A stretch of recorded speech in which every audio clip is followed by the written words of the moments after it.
Going, man. Hello. Right? Welcome everybody. It is Friday night. We are the place to be. It is me, P-double-D, E-triple-Kuian, and my man Vinnie right here with you. What's going on, brother? Man. It's St. Patty's Day, so I'm banging the green out of the bird. I'm gonna bang it so hard, all the green's gonna leave her legs. I feel left out here. Hang on. Oh All right, I'll just... Bad bros forever. Forever! Nobody totally knows it's E-Tap, you guys, seriously. No way. Why do I sound like Cartman?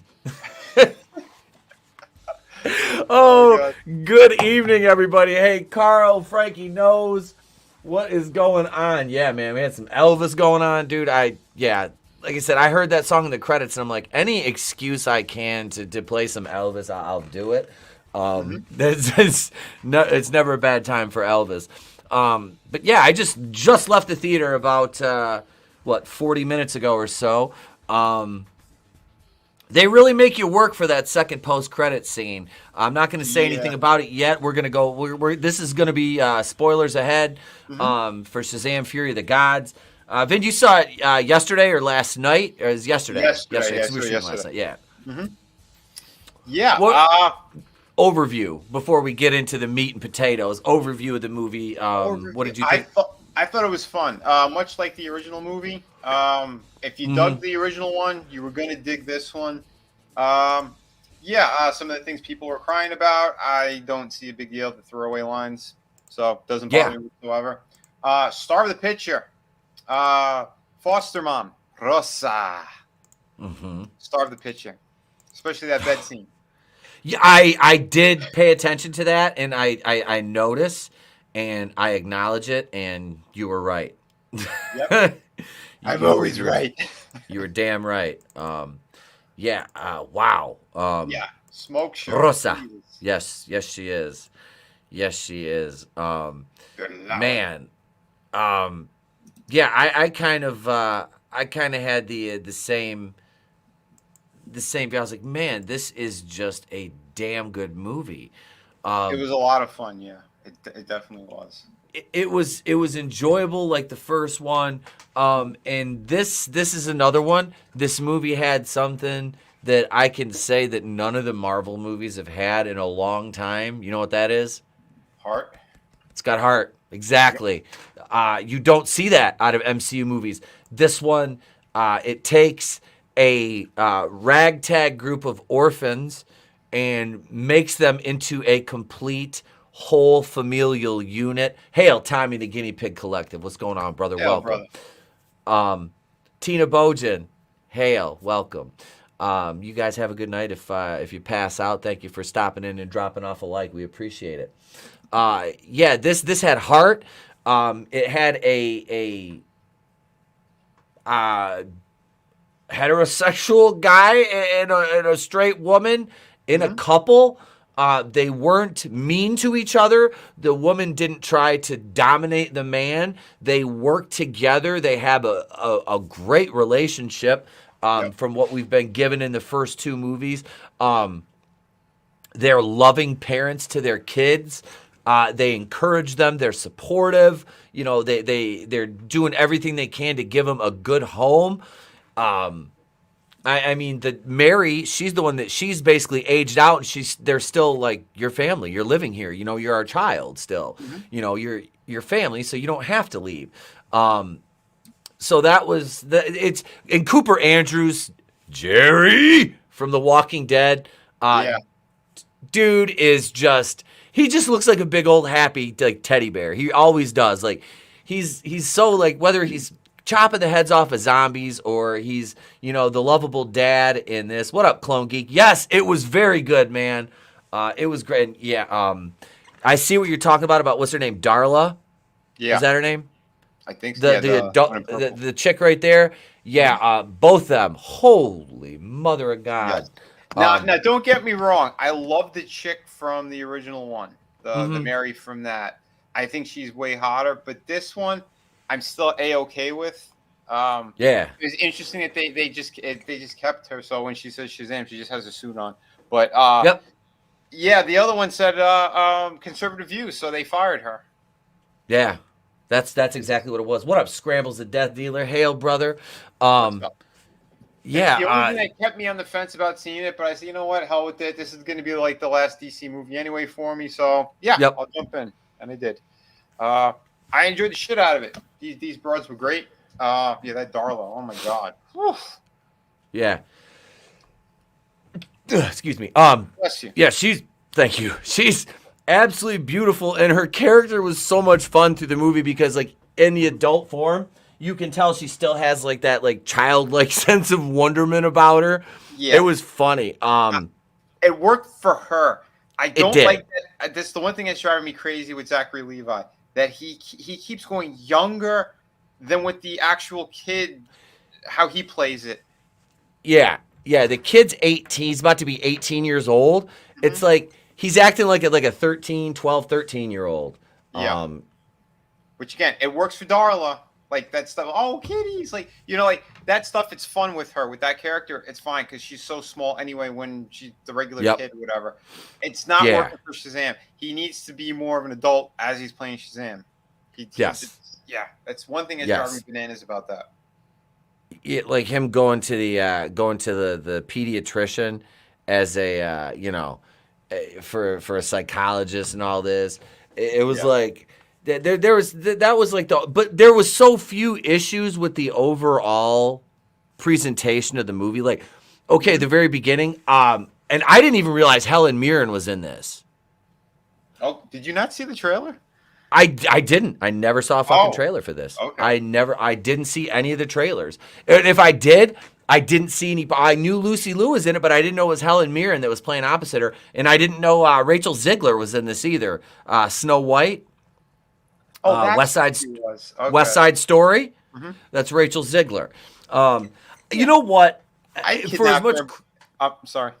For as much criticism as I kind of want to talk about the characters before we get into everything. I criticized her casting as Snow White. West Side Story, I don't care. I mean, this one flopped, obviously, and Steven Spielberg virtue signaled about it because of the Spanish speaking thing. She was good in this. Mm-hmm. She was good. I liked her dynamic with Mirren and Lucy Liu. That was cool. Manju or Demon Hansu is the guy that plays the wizard. Demon Hansu from Blood Diamond. He's always great. Dude, he's got a really good presence. He's another one. And they gave him some funny lines in here too. I think the comedy in this, it didn't really, for me, it never really took me out of the movie. Right. Because it's with this character and this character set, the little more slapstick stuff, even in the serious moments, it kind of works. I don't know. Maybe that's just me, but... No, it does work. It does work. Because, again, there's the whole family dynamic that they have throughout that movie anyway. Mm-hmm. It's all right. Because, again, we have teenage kids. There's still some of that stuff is in there. So you don't have to go super serious. You don't have to worry about that. But, again, like the jokes that they gave the wizard, they were good because they bounced off the kids properly. The one kid with the crutch. They had a fantastic scene in the movie. Fantastic. You know, where he's kind of like he's giving shots to the wizard, and the wizard keeps calling by the wrong name on purpose. Yep, it's so funny. Like the way did you just call me Jeff? Yeah. Oh, I love that. Yeah. Jack Dylan Grazer is who played Freddy. Yeah. That guy, he kind of stole the show. Dude he chewed the scenery. He's one of the kids from the It movie. I've never seen either of the new It movies. Yeah, he stole them. He stole his scenes in both movies. So if you see Chapter 1 and Chapter 2, he was so freaking good in it. And the guy who plays him as a grown-up in Chapter 2, I'm kind of surprised they didn't get him as the grown-up version. I mean, don't get me wrong, like the one he's got the blue suit on this one. Like Adam Brody. Did a good job. He still did a good Brody. Yeah, he still did a good job, but I think the other guy looks more like him. And if you see in Chapter 2, you'd agree with me because he kind of nails it. It's funny seeing Seth from the OC as a superhero. He's aging though. You could see it during this movie. Yep. You could see his face bad. Oh yeah, it was yeah. Him and the guy that played Pedro is a here. I liked him, and what was that? What was the other one? Eugene, the Asian kid. Is that Eugene? Yeah. They were all good. Like the cast, they were super entertaining when they were interacting. Hail Phoenix Animation! Hey. What's going on, brother? Welcome, man. Welcome. How you doing? Phoenix, are you going to Horror Hound next weekend? Are you going out to Cincinnati, or where are you going to be? If you're going to be around the Cincinnati area, come hang out with me. Culture Casino. It was mostly inoffensive with subtle intersectionality and wokeness. So, see, I didn't pick up on that. I really didn't. He's playing up to the people he wants to kiss ass on. I didn't. I honestly didn't. I didn't pick up on that. Okay, so the only thing I saw was okay, and I understand. Like, okay, so Shazam. Let's start at the beginning. All right, we've got Lucy Liu and Mirren's characters, the awakening in the museum. That scene was good because you couldn't, they walk in at first, you can't tell who it is. I thought it was kind of a funny scene. It was a nice introduction to their power sets, which was pretty cool. And the whole time when Ziegler's character got introduced, I'm like, there's something off about her. You know, I'm like, I mean, not gonna lie, there was predictable shit in the movie, but it was still fun. For me, it's kind of like one of those, like, again, and I don't like Fast and the Furious. This is like a superhero version of a Fast and Furious type thing, but with more heart. And familia. Yeah. Family, guys. I said family. That was the cue. Wait, Spike220 said, love the movie, had such a great time. Also, Adam Brody was supposed to play Flash in George Miller's Justice League. Also, adult Pedro was going to be Superman in that as well. Nope, that's wrong. They had someone else Really? for Superman. Yeah, no, I remember that. Oh, Okay. dude, I forgot the guy's name. But there was someone else for that. You're going to be in Lexington. Yeah. Okay, you're going to be in Lexington? All right. Zachary Levi looking like a Joey. He did. Well, CGI was vastly better than anything MCU has done recently. Yeah, it was. That's one thing. The effects on this were solid. I really liked the lightning effect. It looked great. But especially, okay, so the beginning of the museum when they turn everybody into statues and they start, she has the chaos, like the chaos magic. She does better than Wanda, I might add. It worked. Yeah, it's different, obviously, but no, it was good. There's two post-credit scenes. The Wanda thing was creepier. I thought the Wanda one was creepier the way that she did it. This it wasn't as dark, although you did have moments with monsters later on that I was kind of like, okay. But yeah. I felt like they had some beats that they were taken from the original movie for sure. Like I thought the Deadly Sins, like there was a couple of pretty terrifying scenes. I thought, well, for kids they'd be pretty terrifying. Like that office scene where they're like murdering everyone in the original movie. Yeah, like I was like, oh, okay, they're going there, cool. Yep. I think maybe that's why I liked it a little bit more because there was some darker stuff there. But the dragon was like, oh my god, that thing was beautiful. Dude, the CG in that was fucking gorgeous. Like, and you could see it. It had layers. It had texture. It was really fucking solid. Let's see, Clone Geek. How much of the film is Wonder Woman in? How the post credit scenes? All right, post credit scenes. The one was kind of meh. The last one you could skip entirely. To me, honestly, you could just skip it. Yeah, it didn't do anything for me. The middle one, though, but the middle one. This is how you know they're going to continue. Like he's still going to be. He's working with them. Yep. He's friends with Peter. Peter. Yeah, he's Saffron. Yeah, he's friends with Saffron. So, like I said, that for him, for me anyway, I don't mind him sticking around. It's just like I don't want to watch anything from James Gunn. Yeah, but see, like they screw stuff up all the way, and that's the problem. Like I'm not invested in any of this. I'm not going to see any more of it. I do not give a shit about Peacemaker characters. I never saw the show. Don't want to see the show. I'm not giving that pedo any fucking money or any support, not at any level. But yeah. Oh yeah, the that scene where Rachel Ziegler kisses Freddy, yeah, and then what's her name? The mom, Rosa. She's like, so both our sons are into older women. Yeah, that was funny. Yeah. Well, one that was 6,000 years old. Yeah, it was 6,000 years. Well, how old's Wonder Woman though? You know, like Wonder Woman's no spring chicken either. Yeah, she's up there. That's so funny. That was another thing. Yeah. They had we'll go to the cameo with her. The one was hilarious. Hold on, there's a dinner scene that one was funny. I'm like, oh, I was dead in the fucking theater. I was dead ass in that one. That was fucking hilarious. 5,000, yeah. I laughed pretty hard. I did, man. Like I was cracking the hell up, and that it's all right. So we can skip ahead a little bit, but because he's talking to Diana, Shazam, and all of a sudden it's Demon Hansu's face. It's like a perfect deep fake.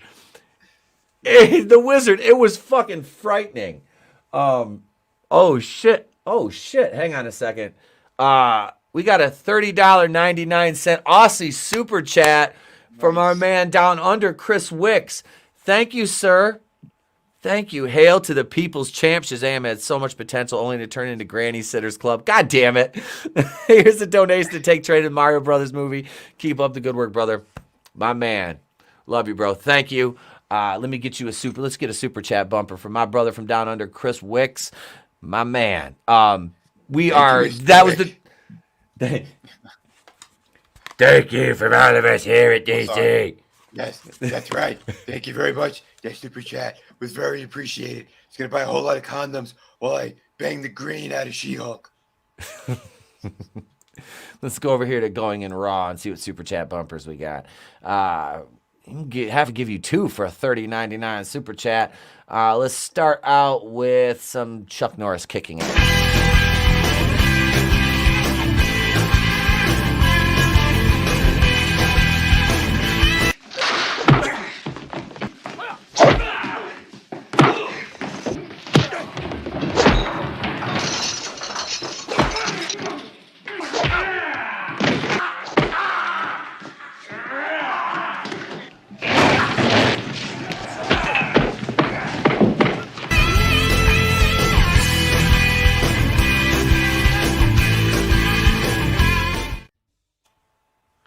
There we go. There's one. And just because I love you and because it was a $30.99 super chat, ladies and gentlemen, it is now time to release the Loja.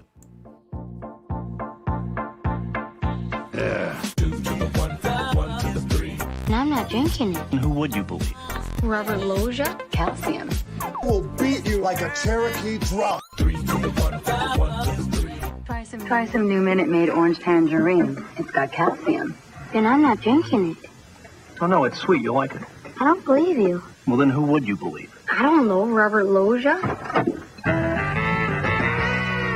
Whoa, Robert Loja. Billy, your mother's right. New Minute Maid orange tangerine tastes great. It's got as much calcium as milk. If you say so, Mr. Loja. Yeah. This is great. Enjoy your breakfast. New Minute Maid orange tangerine with calcium. Yeah. Try some new Minute Maid orange tangerine. Billy, your mother's right. Do not go gentle into that good night. And I'm not drinking it. This is great. If you say so. Darn it, wait. Thank you, Chris. Appreciate it, brother. Hail, AngelousDraven. Hail, another monster. He says, sup, y'all. Relax. I'm here now. Hail, another monster. Well, speaking of Billy's mom.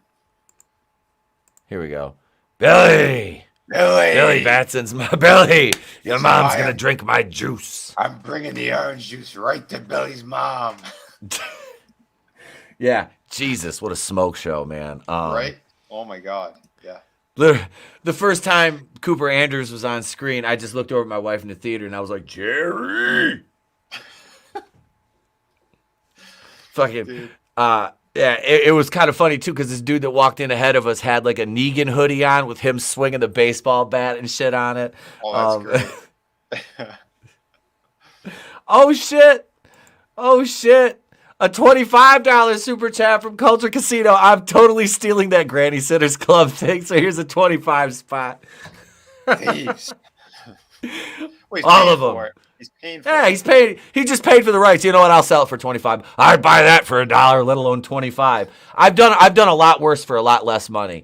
But I was young. I was young and needed the money yesterday. You don't Because say I was that younger. on a live stream. People click I that was shit. younger. I was younger. I was younger yesterday than I was today. So technically, I was younger and needed the money. All right, Culture. Let's see. For $25, let's start out by making.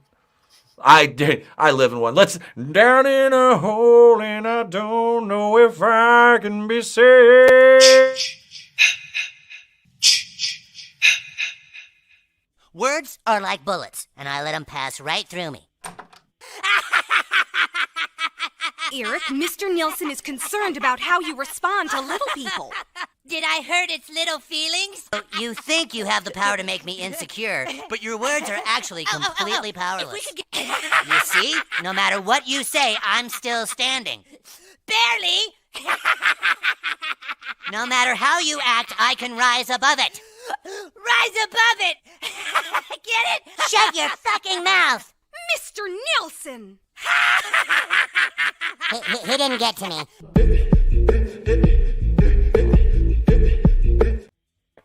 And because it was a 25 spot, we got one more for you. I got to make a couple big super chat bumpers. We'll make a couple big ones, but here we go right here. Here's another one for you. Self high five. Pitting poor people against each other for thousands of years.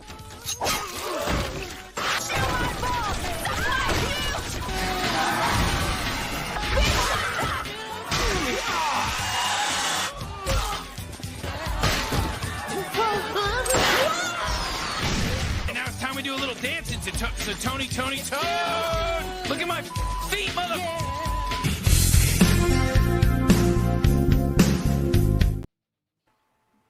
There we are. Thank you, Culture, and thank you, Chris Wicks, for those super chats. We appreciate it, gentlemen. Thank you very much. Thank you very much. We're gonna split that up later. Yep, those were some super duper chats. I got Vinny's taxing me. Hey, oh. Hey, oh, wait.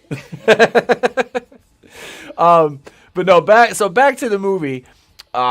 We had Hail Glinzer. We got the museum scene, where we established Lucy Liu and Helen Mirren's characters, and we know Daughters of Atlas, and I like how the Philly fiascos, that's fucking hilarious. That was funny. They save lives, but they're destroying Philly. They are. They're just, they're making it look like Detroit, basically, is what they're doing to Philly. It looks like Detroit 2 blocks away from Ford Field. You think Beetlejuice took over there? I can't wait. They'll probably elect Mayor of Detroit next. Wait. The people in Detroit wanted Kwame Kilpatrick back, and he embezzled millions and millions and millions and millions of dollars from him. They're like, oh no, we'll vote him back in again. Anyway.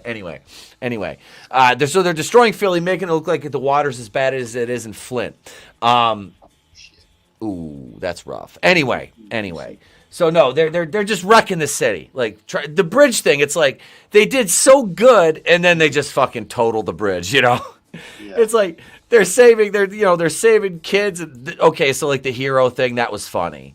That got a legit chuckle out of me. I thought it was good. Like I said, man, the jokes seemed to land. I thought, like I said, when they did the humor in this and everything landed, it worked. And then you look at what Marvel tries to do, and it just, I don't know. Maybe it's because know why? Because these jokes are like, again, they're coming from kids mostly anyway on here, and it's more lighthearted.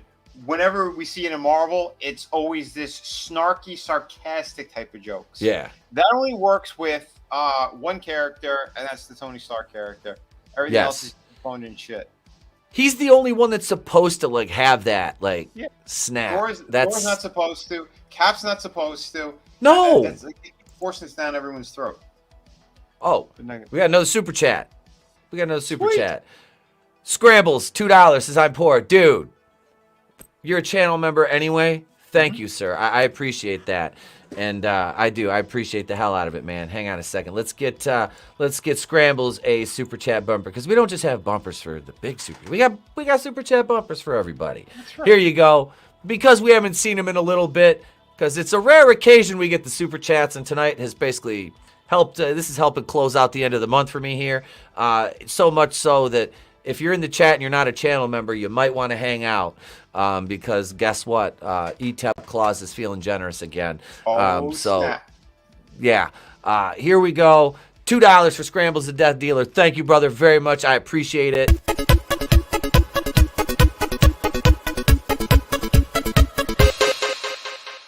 Thrill me. Thrill me. Thrill me. Thrill me. Good news and bad news, girls. The good news is your dates are here. What's the bad news? They're dead.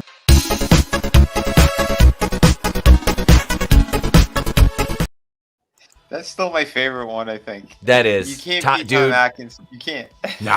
Nah, Tom. I'm to the point where I'm like, will you please do a sequel to Night of the Creeps with Tom Atkins in it? Like, please, while he's still alive, give us more Tom Atkins. That man is a fucking treasure and must be protected at all. Oh, shit. Culture Casino's giving away memberships. Oh, look at that. Nice. God damn. Dude. Brother, thank you, man. Thank you. Well, he's got the beard if he's going to be Santa Claus. He does have the beard. I'm trying to. It's so fun because like I always joke around. I always wear black, and you can't see. Like here it is. I'm just letting it grow. I'm not doing anything to it. I'm just letting. I did dye it. I had to. I broke down and dyed it. It was too fucking gray. It was too fucking gray. Beat you to it. 20 memberships in the chat, dude. That puts us over 50 because we were at 36. We're at 56. What do you unlock? We're at. Thank you, gang. You guys, yeah, grab them up. Everybody grab them up. Thank you. Yeah, man. Culture, thank you. And Carl dropping a $3 super chat. It's damn. You guys are really showing love tonight, man.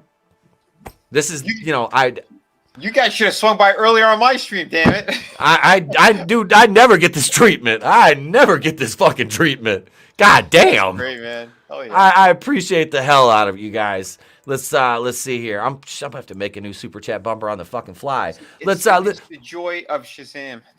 It is, man. Shazam makes people happy. Hail Commander Phil. Hail YSK. Release the McCracken. Midnight's Oblivion. Lovely Sherry. Joe Nansons. Cody Guy. Gap After Dark.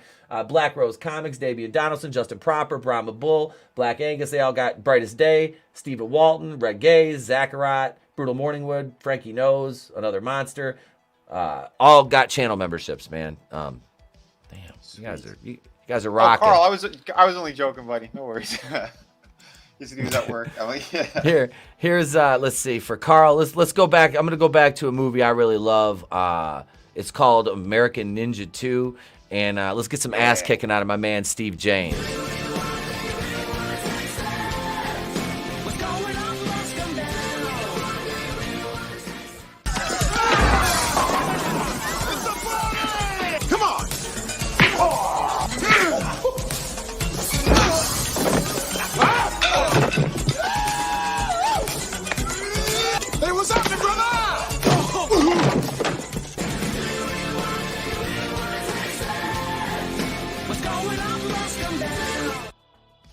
Oh, that's the chick that was in this. Okay. That's his wife. That's James Gunn's wife right there. She's there just to be a star. That's all she's there for. We know what his flavor of the month is. Yeah. His pizza and his furniture stuff. Yep, his Wayfair cabinet. So we got the bridge scene. Mm-hmm. Like I said, it's a nice rescue. Gives build a little, but then you say you take them back down because they're wrecking everything. Yeah. And the school. Okay, can we talk about the bullies for a second? Dude, like even I was cringing at that. Like that part, I'm like, okay, first of all, like that was overboard for like an 80s movie.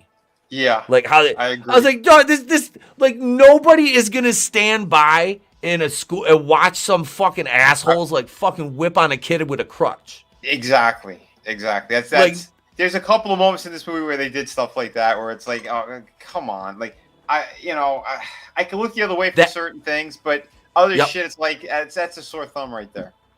That's just bent his crutch, fucking hits him in the head with a football. I'm like, come, and they like Diedrich Bader knew what they were doing, and like he just like kind of chased him away for a second, but then he gets yeeted off a fucking roof. Well, he got what he deserved. He should have helped that kid more.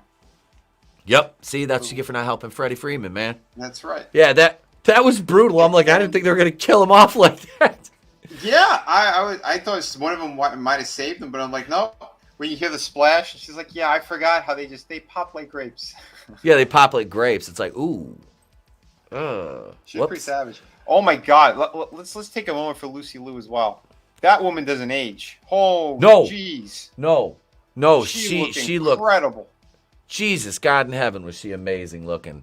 I was like, wow. I even said to the wife, I'm like, she looks fucking great. She was like, yes, she does. Yes, she does. Did Freddie get fingered? Almost. Almost. Freddie wanted to finger a 6,000-year-old woman. Right? No, not Helen Mirren. Yeah, not Helen Mirren. I still say I could do without the Shazam family. If they would have established him, yeah, they could have done more to just establish him and then introduce them. Like they should have probably introduced them this movie and given him more of a leg to stand on his own. Right. Yeah. I agree. Chris says Culture Casino. Thank you for the membership, sir. Very cool. Thank you for the super chat, Chris. Appreciate it, bro. The family didn't really get in the way though. I didn't. I understand what Tommy's saying, but to me, they didn't really get in the way. It's they add a certain, it was nice. I like the casting is so well done, and how they had them losing their powers. Freddie was the first one; he lost his, and then I think it was Pedro was next. Okay, and can we address the elephant in the room with the Pedro scene where they go into the bed, mom and dad are in bed. He's got a weight problem. You don't have to call him an elephant. That's not what I meant. But they're all like, we're superheroes. He's like, I'm gay. And they're all like, yeah, we knew. We knew. And they just go right. It's just a throwaway line. It's nothing. It's just to show every family has all different types of stuff. That's it. Wow. Yep. Boom. The end. I hate when people grab like one fucking thing and then they bury it into the ground. Oh my God, it's so woke. Oh, it was like down for a minute. Just, jeez, it's a freaking movie. Relax. Do you remember Onward? They were like that with Onward too, because the movie with Chris Pratt, Tom Holland playing the Barley, and Ian. They were the twins or brothers. They were trying to bring their dad back for one day. Julie Louis-Dreyfus played the mom. I only the saw cartoon. The yeah. Okay. It was a great fucking movie. It was a great movie. I did a series 3 years ago called Is It Woke? I did six parts to this. Okay. I reviewed 6 different things, and it was like, honestly, everybody was like, it's so woke, oh my God. And the lady cop says, my girlfriend's kids are driving me nuts. They got me pulling my hair out. That's the only thing that's mentioned throughout. Other than that, it's about 2 sons trying to spend one more day with their father. I'm like, yeah, that's pretty woke. You're absolutely right. I'm like, what the fuck? Like, hail, Christian fandom geek. What's going on? Good stuff. Welcome. Yeah, I was going to refrain from another joke. It has to do along the lines of that Brooklyn dad, but never mind. Oh, that fucking piece of shit. Brooklyn. I'll just say it because I just call him Brooklyn Dick Sucker Defiant. That fucking cuck. Fucking paid. He's a star now. Yeah. Got my fucking Twitter account struck down. Motherfucker. At least I got it back. Like, it was nuked. Like, Saggy Melon's like posts. I think it just his account does not exist. Or something like that. She's like, anytime I was like, Draven comments on there, like, nope, here's his other one. Yeah, I had to go through. I had to go through and. But all you did was say facts, so I don't. I did. I not one fucking lie was told on that fateful day. Mm-hmm. That's it. But no, deadbeat dad doesn't pay his child support. Now he's famous, got 1 million followers on Twitter, and he blows the Biden administration. Congratulations, dude. You made it. You made it all on your own. Familia. Familia. Family. That was the cue. That was the cue, guys. Yeah, that was good. Yeah, that was this scene right there. Yep. Oh man. So the bullies, we get by that. And we start to see the Atlas sisters and their plan kind of unfold. What did you think of how they worked the dynamic between Mirren and Lou? And when you started to see the cracks in the foundation. At first you thought they were like this cohesive pair. And then you start to see the difference in opinion fold. It's like Mirren wants to go back to their realm. And Lucy Lou's like, no. Well, I thought they established it right from the opening scene. Because Lucy, she goes to grab the staff too, and she slaps her hands. She's like, no, I'm grabbing this. I kind of thought they were playing it off like a joke, at first. I wasn't sure, I think it was there from that moment. I mean, they were both reaching for wood, but yeah. So the hotter one got it in the end. So yeah, but no, I thought the dynamic was all right. Why Helen Mirren? I don't know. I think that role could have went to anybody, to be honest. To go older like that, it was still okay though. I mean, she did a fine job with it. She does have a couple of good little dialogue scenes in the movie, right there where they're eating the Philly cheesesteaks. And like when they were beating some ass down. Dude, okay, so when we'll just jump around a little bit, but the I gotta get to the part where the monsters are all hatching. All right, and the unicorn gimmick. What did she say? Taste the rainbow, mother. That was funny. I busted out laughing like out loud. I was like, holy shit, dude, that was so fucking funny. The sweetest one in the movie saying that. Yep. Wait, Christian Fandom Geek, is this a good movie? Yes. Yeah. Yes. It's a fun movie. If you liked the first movie, you're gonna like this one. It was enjoyable. It really was.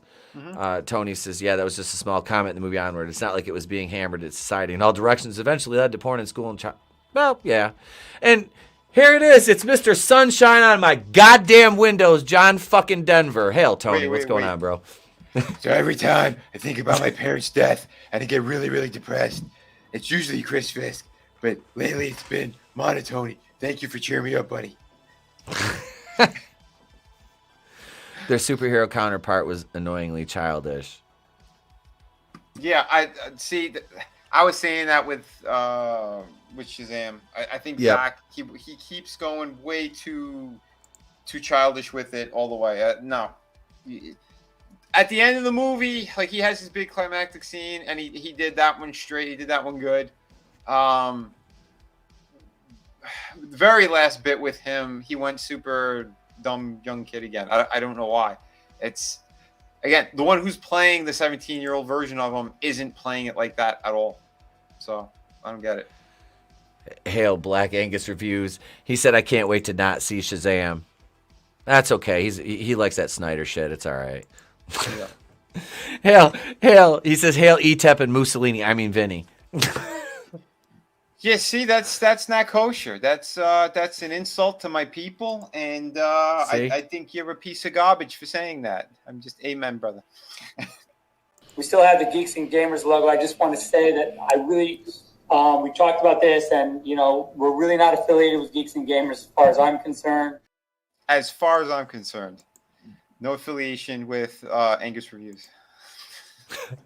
I did. I would just like want to grab Brooklyn Dad and be like, I feel like I've been rough on you. I've treated you unfairly. And then just like punch him in the face one more time, just throw him back in the fucking gutter. Yeah, I agree. Mr. Garrison in South Park. Now these kids know how to guy. Have a good night, Clone Geek. Like is a strong word. We're talking about DC Snyder films. Yeah, I mean the guy needs his knee pads. Don't go that way. Don't go that route. No. Like I said, the best thing they did was cast Henry Cavill and misuse him for 10 years. Yeah. Well, yeah. Her fucking her parts in this, Gail Gadot, her scenes in this were good. Yeah, like you said, Billy though. All right, so like in the third act, when it comes to the denouement, you get to see Zachary Levi play it like serious. And it's like, where was this the rest? I mean, I understand a few scenes here and there because he's a kid, but then again, he's almost 18, so he's pretty much like a man. He's like I said, yeah, they could have kind of brought the writing up just a little bit, but I mean, even with that, I still looked at it like, I guess I'm just looking at Marvel, and I'm like, this is still way better writing than. Like, and that's just like objectively speaking. Like the last Marvel movie I saw was Wakanda Forever, and the writing that was just, I mean, this was 2 hours and 10 minutes. That was 2:41. That felt like 4. This felt like about 85 to 90 minutes. You know what I mean? Yeah. I thought it moved at a pretty good pace. There was a little bit that was kind of slow in between the second and third, kind of right there. Yeah, I'd say at the end of the first act, from right around there. Yeah, there were some moments where it's like, okay, you could have punched it up a bit, but the third act, there's a lot going on. Like I said, I enjoy that they put the wizard in kind of more of this one. And he was fun. He was fun in there. Although his what they did at the very end with him wasn't crazy about that. I'm like, what? You could tell there was a lot of reshoots. You could tell, like at the end, there's a lot of silly things they kind of put there that they didn't need to. I'm trying to think of when he shows up in his zoot suit at the end. Yeah, that was like okay. So we can talk about kind of leading into the third act, how everything's leading up to that. Freddy loses his powers, and then Pedro loses his. And Zachary Levi wants to kind of find a peace with Lucy Liu and Helen Mirren's characters, and that's not going to work out. Yeah, but because Helen Mirren starts to have a little bit more humanity. And Lucy Liu's like, nope, you're too weak, and she just like, she messes up her sister in a big way. She tried to take her off the board. Oh yeah, that was that. So the dragon, when Freddy and the wizard get thrown down the pit because they're captured after Freddy loses his powers, they take him. And it was pretty good, man. Like that, the reveal scene for the dragon was fucking wicked. Yeah, I like that. And like I said, the effects for that were absolutely fire. No pun intended, but it looked good. He like emanated, what they say, he like emanates fear, like that. That was pretty. Gets to people. Yeah, it's like all your fears come out, and like you really become extra terrified, and leaving that brown stains everywhere. It was kind of like Amber Heard everywhere. Yeah, that's it. Yeah, fucking Freddy like withstood that blast at the beginning. Remember, he was kind of going when Rachel Ziegler was down. What's her name? Anthea, I think her name is. She's down, and he's trying to kind of protect her because she gets stripped of her powers. Lucy Liu takes her power set away from her, so she's just basically a non-factor throughout the third act. After that, and Freddy showed that he is worthy of some of those powers, and see that like they did a good thing with that, like with that and the wizard, because the wizard was even saying it too. Like there are a lot of moments where it's like he knows Billy screwed up, and he's like in prison. He's like Billy, I regret giving you this power. Yeah. Yep. And then later though he has that kind of redeeming quality, and he's like, I searched the millennia to find the right champion, and I believe it is you. I know I did not choose wrong. And you have it in your heart. Go do what you got to do. Save the world. Like they both set him up in a good way, and it worked because that's all the character needed. Because he was going through his own kind of crisis throughout the film. He's got abandonment issues. Again from the Foster stuff. Like it makes sense with that character. They've done it in Kingdom Come as well. That's why he gravitated towards certain people and they manipulated him in the comic books because he's again, he's just a kid, but yeah, he's looking for that kind of parent figure or whatnot, and family. So I thought they did a good job with those elements for sure. It's like you said, this movie has heart, and there are a couple of good scenes that they have, especially with his foster mom too. Everyone's calling her mom. He never does until the end of the movie. You know, and it's before he's about to do something really crazy. You know, for the sake of everybody. And yeah, and there's a touching moment there. There's a good scene, and he says, "Yeah, I love you, mom." And then he says Shazam, and then flies away. Like cool stuff. Like it worked. Cinematically, it worked. Story-wise, it worked. And you gave a shit. With those Marvel movies, you just don't give a shit anymore. You know, that's why I'm not watching them. Yeah, like there's really no. There's nothing to them. I mean, what the hell? They're husks of a movie at this point. Like I said, this had heart, man. It really did. And you get so the monster reveals when they plant. So the seed of life, you have this apple that's like in the study. We haven't really talked about the study and all the doors and everything like that. There's a lot to cover in this. It's tough sitting in the theater and watching it and then coming right home and doing this because it's like I wanted to sit there and like take notes. You know what I mean? Like I really did. Some of it, yeah. Yeah. Because the study is really cool. You have Steve the pen. Like I love that. Like the quill pen. You know, he's kind of like the librarian. It's like a Harry Potter type situation in there. There's a magical library that's hidden in part of this the Rock of Eternia, where they have like their you know, their chairs and shit and all the doors from the other movie that take you different dimensions and all that stuff. You know, the magical mystical part of it, because that was always kind of the fun about Captain Marvel anyway. It's those other elements. But in there you find that there's a pen that's kind of, it's a magic pen. You can ask questions and it'll answer stuff, and it writes it down. So you could dictate, and if you wanted to reach a god, and that's what he does. He dictates to Steve, and it sends a message over to the Helen Mirren character. And that was kind of funny as she's reading it. You know it was going to happen, but it's as she's reading it, like, that was pretty funny. It was, because it's like a stenographer. It just goes verbatim, like word for word. And it's like you see like him just like talking to the his family. The pen, Steve is just writing the shit down. He's like, no, don't write. It says no, don't write that. Yeah. Violence is not the way. And then she's reading. She goes, "Darla, that was a great opening sentence. Thank you for that." Like, you know, it's.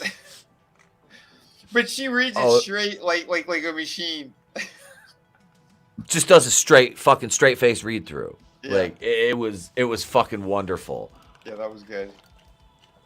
I wonder how many like outtakes there were from, like, I wonder if like Lucy Liu like laughed, like, during, you know what I mean, like, or somebody, like, you know, I probably would have, just trying to watch her do that.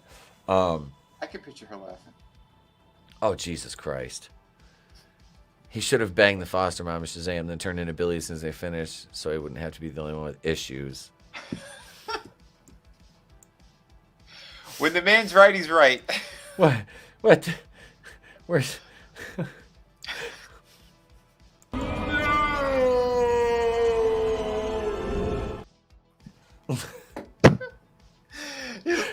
Instead of making things normal and great, he just, like, Tony made it more weird.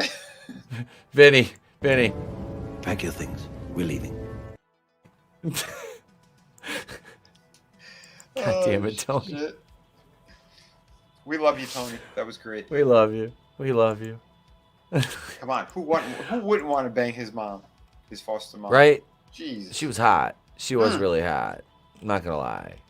You know, she was definitely hot. But no, I totally. She's like, I totally lost. What's with our sons and older women? Right. I get mommy issues. I totally lost my train of thought now. But so. The magic room there with the books. The magic room. Steve the pen. So the tree of life, that apple, was sitting there, and they have this fight scene with Helen Mirren and Lucy Liu, and they get Helen Mirren and they take her back. Well, it turns out she wanted to go back because they show like her powers and everything. She just basically melts her way out of the cell she's in. Yeah. And goes into the study, the library, and gets the fucking apple, which is the tree of life. And she doesn't say a word as she's captured. Nope. Just like Nope. super silent. And then Darla goes to go give her candy or some shit, and she sees that she's gone. And and the apple is missing out of the study. And she gets back to her realm, and that's when the wizard and Freddy, like, they see what the hell's going on. And and Freddy's like, I got to get that apple. Like, you know, they want to kind of do like a stealth mission pretty much. And as the Daughters of Atlas are arguing and whatnot, Freddy is kind of like doing his Mission Impossible stuff, rolling on the floor, he fell because he's crippled. But that like right before he does that's great because the wizard was going to do it. He's like, you can't do it. Your knees pop. And then he stands up straight and you hear the pop of the knees. Like the jokes worked. Like it was funny. He's like, you're right. Like as somebody who stretched his legs out and both his knees just popped, I can sympathize with that plight. But he gives Freddy his fatherly advice type stuff too. Like he's like, I know you could do it, Freddy. And he's like, you know my name. And like he smiles like, yeah, like I was fucking with you before. Like he gives them those moments, which that's fun, you know. Like the cast work, they could bounce off each other well, and it worked for those moments. Yeah, but that was a good scene. He did too. He's been tearing him down, then he built him back up, you know. Yeah. Which again, but it's like a parent does that type of shit. Yep, absolutely, absolutely. But Freddy, he does get the apple. Yeah, he does get the apple. And then his crutch hits the stand that it's on, and they all see him. But the family, they find the door and they fly in there and kind of save the day in time. But they get the wizard and they get Freddy, but they end up leaving the apple. Like it is kind of a back and forth thing. And Lucy Liu decides that she's gonna fucking plant them in the Earth realm. And they said it could destroy the entirety of the Earth. So, we forgot the dome part. Helen Mirren casts a fucking spell, and all of Philly is under a dome. Kind of like that. Remember that CBS show Under the Dome back in the day with Dean, the guy from Breaking Bad. He was the brother-in-law. Mm-hmm. He was Skyler's brother. That show. Well, they kind of have a dome like that. She casts a spell, and it just cuts, just big ass dome, like nothing in, nothing out. So that's what do you call Mary? Did she have the apple? Yeah, she had the apple. She grabbed it. They got back to the regular Earth realm, and that's when they were that scene with the parents. Like they run through and they kind of like they tell the parents who they are. Basically, they're all in their superhero getup except for Pedro, and that's when they kind of because he lost his powers. Yeah, and then they said we gotta get the hell out of here because of Dragon, the Gore Dragon, and you see it just destroy the home as they flee. But Mary grabs the apple and she's getting out of there. Lucy Liu is on the dragon chasing her, and they shoot her, and she loses her powers. And it was like Billy had the choice: either grab the apple or grab his stepsister, there, his foster sister, and he went for Mary, which I would have went for Mary as well. I mean, come on, let's face it. Look at Mary. I know. Good God, it's something like. When's it gonna be my turn? But yeah, so he saves her, and then Lucy Liu gets the apple, and they go right to the center field in was it the pitcher's mound in the Philly Stadium. Yeah, she plants it, and the tree it grows instantly, and it's the roots are extending throughout the city and destroying everything. And then when it finally stops, it starts to grow these things out of the roots. Like big ass pods. And basically, they're all like your Greek mythology characters. Your Minotaur. Cyclops, Harpies. Yep. You have unicorns. You want to see Kratos pop up and just start destroying. Boy. Yeah, but like they're attacking everyone, and There was a couple of innocent deaths in this movie as well. There was. Mm-hmm. There was actually quite a few. If you really look at those scenes, there was a lot of people getting like offed in those, like the bridge, even the fucking bridge scene. There's a lot of collateral damage, and for a movie that was so lighthearted thematically, for the most part, there's some pretty dark moments there. Like during the catastrophe sequences, so Gunn was probably beaten off while he watched the private screening. More than likely, and fucking tweeting weirdo. sick shit. But so the final, you got the final battle, because basically everybody's lost their powers except for Billy at this point. Mm-hmm. And well, Lucy Liu tries to off Helen Mirren's character. Yeah. And, tries to kill her. Yeah, and Shazam, he gets over there and he's trying to bring her back to life, and he does like the clear kind of thing, and he electrocutes her. He's about to do it again, and she's like, "For the love of God, let me die." That was fucking great. That was great. She just wanted to go to Hades. She's like, "Yep." But she does decide to help him. He asks for one favor, and it's basically to shrink that dome. So it's going to be a smaller kind of blast area because he has a plan, and it's about overcharging that staff. Yep. And that's some of the predictable stuff they did have in the movie because he did it like when he woke up out of his dream, the Wonder Woman dream with the wizard's head. I think that was. Because the wizard before all this stuff, we were all over the map. But we were. While he was still in prison, basically. He sent the message to Billy, and it got to him through his dream. So that's kind of, if you want to piece some of this together. But so he has a plan on how to stop her, and it's basically to kind of like overcharge the staff, and make it pretty much like a bomb. And since the blast radius is going to be small, like everything is just compact into this dome that's at the center of the field over there, and. It was pretty. He basically he was planning to sacrifice himself, and spoiler alert, he does. Yep. He's got the whole big scene with the dragon, Lucy Liu, shoot lightning everywhere. It's charging up this thing, and he did something cool that he did in Kingdom Come. He puts his life on the line for everybody. He says Shazam as he's stabbing them with this freaking ultra charged up staff. It just everything explodes inside this dome, and anything that's in there is like disintegrated, basically. Oh yeah, it just got fucking nuked. Yeah. And he played that whole sequence like straight up, like he was a fucking superhero. There was see how much better that was. It was great. Like it's like if we could have got about another 15 to 20 minutes of that, you know what I mean? Like it would have been fucking great. Like absolutely. Just him playing it straight like that. It's like, damn, because you can intermix that. But it worked. It worked so well, and it's like this is why this guy is good in this role. It's like when the writing and everything hits just right, like it did, it worked, and it was like. You had to play that straight. Like, see, if there was Marvel, there would have been a joke, like, right before he killed him, like, right before the explosion, Yeah. There would have been some stupid joke, and they just played it straight, and that was it, Leave the snarky shit out. Yeah.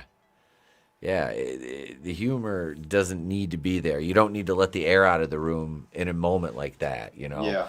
That's a serious fucking thing, You got this guy sacrificing himself. Right, and then it's like gut wrenching too, because like when the dome and everything falls, and all the doors of Atlas are like disintegrated as well. Freddy and the Athena one, like they run over to they find him, and the mother's kind of like she's frantic because she just made this great connection with them. He finally called her mom and that he loves her and everything. So you could see like how she like broke down when they ran over to his body, and you could see like his head was all scarred up and shit. Basically, it was all Billy, burned up. Yeah, it was Billy Bats, and they're just on the floor. And there's nothing that they could do. The staff had no more magic in it, so they couldn't bring him back with that. and they take them to that kind of that Greek world that they found, through the doors, and they buried his ass. Yep. So like, I'm very curious to see like, what exactly were they gonna do? Was that really gonna be it? I know. I am curious about that because that they had reshoots and then they brought in Wonder Woman and all this stuff. Big spoiler alert. There's one god left, and that's the one that could bring magic back in. And here's the thing where they fucked up massively. They showed a trailer that had that scene, the top view, when she grabs the staff and she slams it to the ground. They showed it in one of the trailers, so you could see her arms. Did they? You could see the braces. It's like what? The bracelets there. Why would you do that? That doesn't make any sense. See, I didn't. I didn't see the trailer, so. Yeah. Oh my God, it's assholes, total assholes. But so yeah. I mean, she popped up. Everyone's like, their jaw hit the floor. She brought magic back to the staff. And here's the thing, though, they didn't say anything either. You just see the hand come out of the dirt. And he's like, "This is zombie!" Like, that was pretty funny. But it's Shazam. It wasn't Billy. That's another thing where they goof. Like, I think lightning should have hit the dirt, and then he comes out. That would have made more sense. Not just his hand by itself. Because if it was just his hand, it should have been Billy. Because they buried him as Billy. That was the one thing. It was. I was like, okay, I guess I'll just go with it and see, Mm-hmm. But yeah, he does have a fun little scene with Wonder Woman there. And can I just say, holy shit, that woman is gorgeous. Oh, she is. She's hands absolutely down. beautiful. It's like you see her presence. They play that guitar, and it's like everyone's like, "Oh shit!" And they did a slow reveal. They panned up from like feet up to the neck. They paused for a bit, and then you can see her full face. Mm-hmm. It's like, oh, are they doing it to us again? So I know. I was like, are they going to do the restaurant scene again? Damn it! So that was kind of fun. But,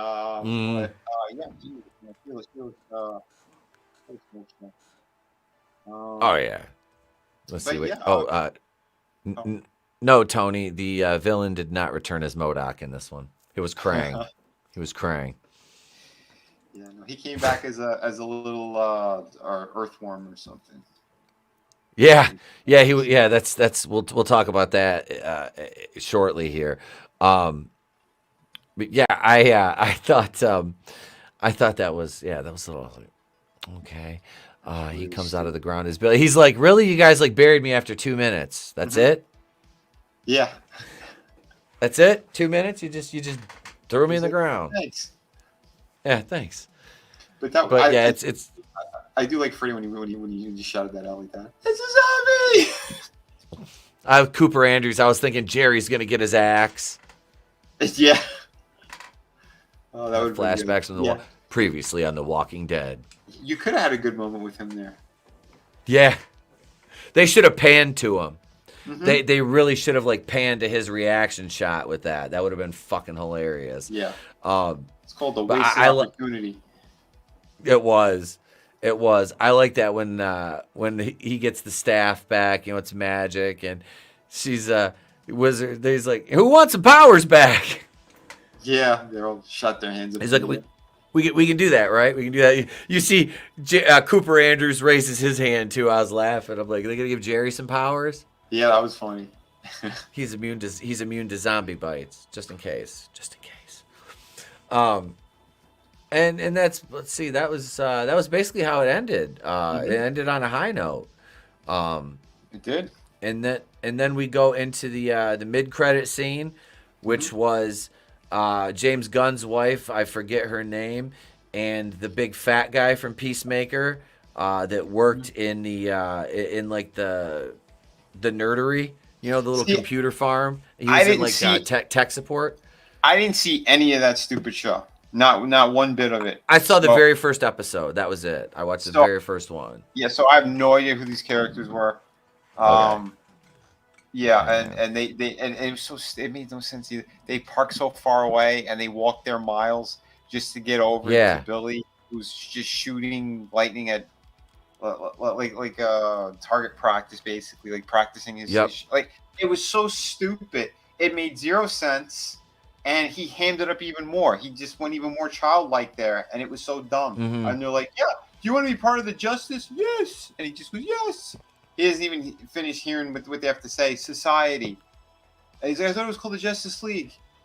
There's a lot of different stuff that we have here. It's a Justice Society. It is a different thing. The words mean something. Like then you see like the stupid, snarky, shitty James Gunn type writing. Like, because you know that scene was him. Oh yeah, that was all him. Yeah, that was reshoots. Yeah, they decided that they're going to use him. That's why he didn't bitch and cry yet. So if this movie fails, I think they're done using him. If it does well in the box office, they're going to continue using him. That's what it looked like to me.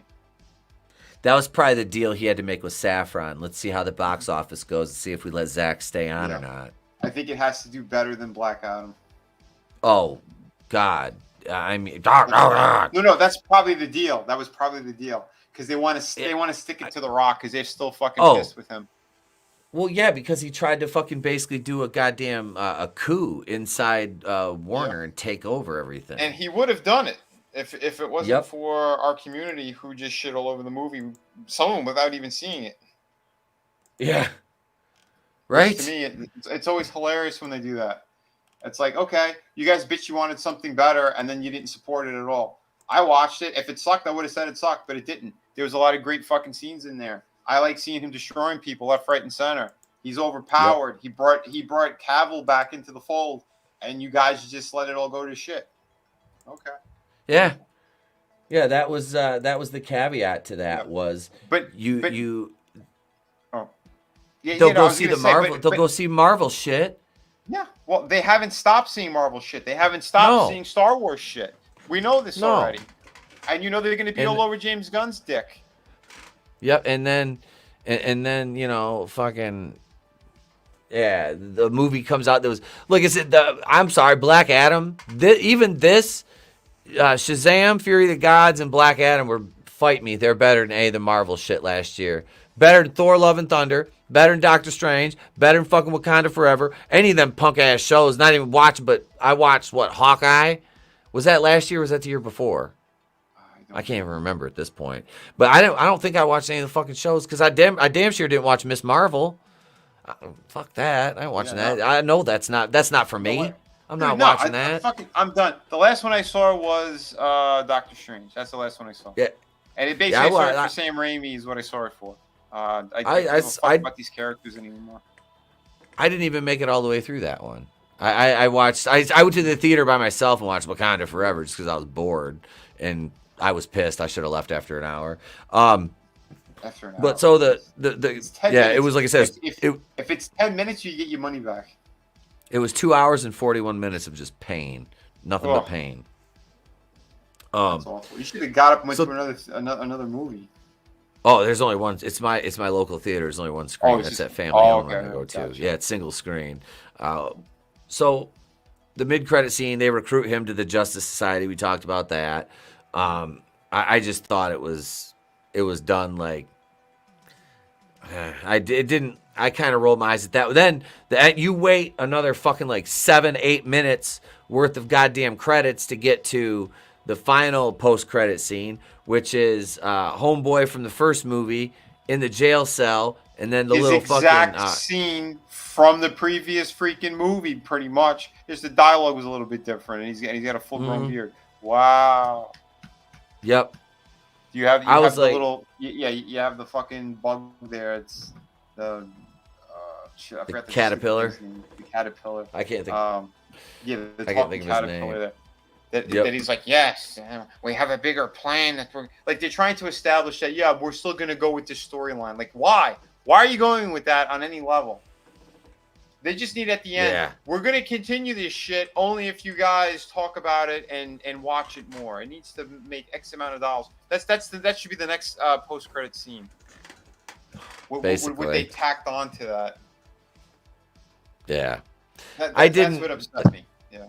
Yeah, that was just kind of like a meh. Mm-hmm. You know, it was just both end credit scenes were shit. Yeah. I didn't. Yeah, like I said, the one with the chick, like his Gunn's wife. I don't care because I didn't like Peacemaker. One episode I watched, and like I said, I just didn't think it was a good show. I just didn't. I was like, this is stupid. Yeah, I'm not supporting any of that shit, so I'm good. I can't stand John China, traitor to the country and everything. Yeah, no, I'm good. I'll leave it to a bunch of other shills to go, rub that rhubarb. Yeah, I'm done with that. Yeah, I'm done with that. No. So what would you score this one? And what do you? I'll go ahead and just give you, if you want to give some thoughts, your final thoughts on it, I guess, and then you can go ahead and give us your score on it. Yeah, I thought it was a fun movie. I like Captain Marvel as is anyway. I mean, his name's not Shazam; it's Captain Marvel. Yeah. And one person says it in the movie. You had the black dude he had the back and forth with. No, it wasn't him. What? It was the Wasn't cameo. It was the cameo from the original Billy Batson. He had the red shirt. He had the red shirt on. They're all saying they're all saying names because he saved the day with the dragon, and then and he goes, Captain Marvel. I thought it's the black dude said that. Okay, that was okay. He played Billy Batson before. All right. Yeah. This skinny dude. He had a 10. Yep. A little bit. But like I said, there's a lot of good stuff in there. There are some stupid parts, and some shit that just doesn't make sense. They're minor things, but overall, I did enjoy the movie. I did like a lot of the characters in there and kind of what they did. The story was fine. I'd give it a 3 out of 4. If we're gonna do regular stars on this one, I'd say about 3 out of 4. It was entertaining enough. Like I wasn't going into this looking for a serious movie or anything that's gonna have that many layers to it. So I know what I was seeing. I'm watching like the last superhero movie for DC, pretty much. Yeah. Because I'm not watching Flash. I'm not watching any of the other James Gunn shit. I'm good. I'm saying. I look at this like I'm like you. I had little gripes about it throughout, but nothing major that ever took me out of the movie. Like just some of the how they wrote. Like you said, Zachary Levi's character at times. It was a bit too juvenile given the age. Billy is like 18 at this point. Right. So, I don't know any 18s that would act, anyone who's 18 who would act the way that he was acting in that movie. No. Like you said, that was more like a 12-year-old, 13-year-old. Yep. Are you kidding me, Tony? Wow. They're already giving away Wonder Woman in the trailers on TV, the TV spots. Yeah, I thought Helen Mirren was good in this. I liked that. I liked her and Lucy Liu in this. Yeah. I did. I thought they were both. Really. I thought they were both really cool. The third daughter, hot as hell. Yeah, Rachel Zegler. Yeah, I've never seen her in anything, but she's a little smoke show. Yeah, like I said, that's new Cinderella. Cinderella West Side Story. Cinderella or Snow White? Snow White. Sorry, Snow White, not Cinderella. Hey, Cinderella, find yourself a fella. You're on the clock, bitch. That's a little blood. What was that? That was Blood In, Blood Out, Bound by Honor. That's Mr. Cho-Chon in the prison. If you know, you know. But no, I did. I had little complaints. I thought the cast was solid. Yeah, just little writing things here and there could have been tweaked a little bit. The effects were great. Overall, like a good family kind of, it was like the kid loved it. Like he was going fucking ham at like some points during that movie. Nice. Like he loved the hell out of it. The wife was she was into it. It was a fun movie, man. I'm not gonna lie, I was into it the whole time. Yeah. I enjoyed it. It was a fun movie. Like I said, I really no glaring problems for me. I don't see any major like, oh, that was woke or anything. I didn't pick that up. I really didn't. And if I did, I'd be the first one to be like, yeah, this and that. They smack. Did Helen Mirren and them smack Zachary Levi around quite a bit? Yeah, but they're gods, and he's still harnessing his powers. So they're the daughters of Atlas. So Atlas, yeah. Mm-hmm. they're gods. They're ancient fucking gods. They've had eons to fucking harness their fucking abilities and you know, understand how to utilize them. And yeah, he's a kid who just had this thrown on him, you know. So I get that. I don't see that as a problem there. But no, I thought it was good. The character interactions were good. I mean, and honestly, if you look at it, I think it does this pass the Bechdel test? I think it passes the Bechdel test. That's meaning. That's that fucking crazy feminist thing where it's movies have to have, or shows have to have, feature like two females having a meaningful conversation that doesn't involve a man. Something about tampons? Pretty much. But it's no, a tampon commercial. It basically is. It's a tampon commercial. No. They did a good job with this. Oh yeah. I would like to see I'd like to see the if they're gonna do a trilogy. Hell yeah, I'd be all right with a third one. I don't care about the guy in the cell. I can't think of his name. I don't care. Doctor. What is it? He's such an afterthought. Savannah? I think it's Savannah. I'm looking through the cast. Yeah, the dude from Kingsman. The Q guy from Kingsman. It just, I don't care. You know, he's kind of Dr. Bava. Is that it? Oh, Dr. Bava? Dr. Savannah. That's it. Dr. Savannah. Savannah. Okay. Yeah. All right. Yeah, I don't. Oh shit! Megan Good was Darla. That's who that was. Yeah, she's gorgeous. Where is she from? Was right there. Megan Good. No. Oh no. I know that's her there, but where is she from? Because you said like you knew who she was. Oh, just other movies. And people saying she's hot. I'm like, okay. She was in that movie with Kevin Hart when he had to go back to school or some shit. She was. I think it was her that was in that with him, wasn't it? I don't know. I give this. I'm a 3 out of 4 on this. Yeah. It wasn't perfect, but it was a good, for me. It was a nice way to close out DC this chapter. Now, I still might go see Blue Beetle. I'm not going to see The Flash or Aquaman 2. Blue. I keep forgetting about Blue Beetle. Yeah. You mentioned that last time too. I forgot. Yep, I do want to see that just because the cat that plays Miguel's in it. I'm waiting for a trailer. Drop a freaking trailer to that already, and then I'll make up my mind. Isn't that supposed to come out this year? Let's see when that one's gonna come out. I don't know.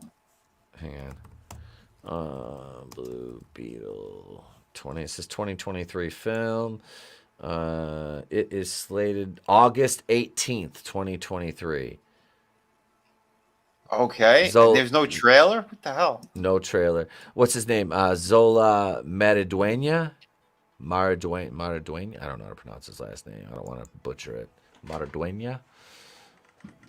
But yeah, I that's one I still want to see. Like I said, fuck Flash and Aquaman 2, but that one I will go see. Oh, yeah, man. Because again, like he's in that. That's a character. Yeah, I do. I want to see a trailer for. But I sat through Morbius too, and I enjoyed Morbius. I enjoyed Morbius more than I did fucking. I didn't see that one. That was better than Wakanda Forever by far. That's another movie I'm just never gonna see. Morbius, I don't know if it's on in passing, and I'm like, oh. I might leave it on, but Matt Smith makes that. Matt Smith makes that movie. Oh, okay. Oh, he's in it. I didn't know he plays. Yeah, he plays he's the heel in that. But yeah, he fucking makes. More that importantly, shit, dude. we found some Megan Good right here. Let's see. Megan is good. Yeah. Hold on. Megan is good. There we go. She's beautiful. Look at those eyes.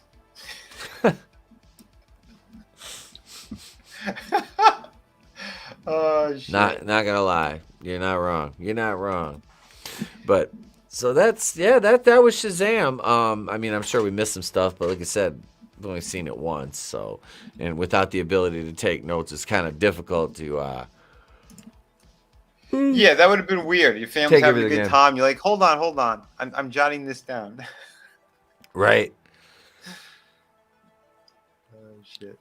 It was, man. It was good. Like I said, I recommend it. If you want to go have a fun, movie-going experience. It's a solid sequel to the first movie, absolutely. Yep. So again, you liked it, you'll like this one. Yep, absolutely. You don't have to hurt your brain. I mean, there's a lot of people like. How many people watch Fast and Furious like nonstop? Like I was only able to watch a couple of those, and it was so painful. I fell asleep during one of them. I can't wrap my head around that shit.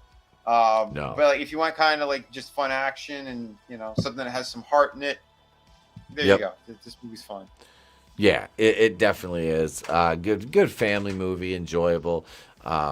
You got some cool monster effects, some really good fucking CG and special effects in this.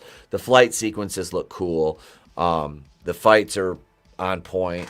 I know Tommy doesn't like the Shazam family. They're pretty prominent in this, and to me, I thought it was good. Yeah, I had no problem with them in this one. Then the previous one, I'm with Tommy. I think that was way too soon. They shouldn't have used them in the first movie. But for what it was, I was still okay with it. It wasn't something that took me out of the movie either. But and this one, it makes more sense that they're there, and I'm fine with it. Especially with Freddy wanting to do his own thing. He kind of wants to be like his solo thing, and Billy's a little bit of a control freak because it's like it's all of us or none of us. We all have to do this together. It can't be just one or two. Yeah, and that's his fear of abandonment, which comes from being in the home and the foster system. And he was worried that he was going to age out of the family. That he wasn't going to be welcome there anymore. That was weighing on his mind throughout the course of the movie too. Yeah. So they did a good job with the writing. I think there was. I didn't see him as a one-dimensional character really. You know what I mean? Right. I didn't. Yeah, like I said, I think that kid plays a better job as Billy Batson than Levi does as Shazam. Mm-hmm. I'll definitely say that. When he does it straight, I'm cool. I'm on board. When he does the kid shit, it's too much. It's way too much. It's like no. Yeah. You're screwing it up, pal. I mean, since we did mention it, so I might as well just show it.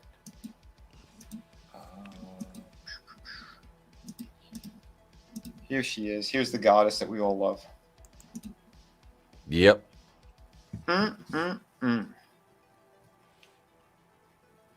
Yep. What did she say? Stick to. What did she say? Stick to being a hero kid. Stick to being a Saving hero the world. kid. Something like that. Yep. It was adorable because he's like all stuttering and everything. Yeah, he's trying to hit on her and like he came out of the dirt. He had a bug in his teeth.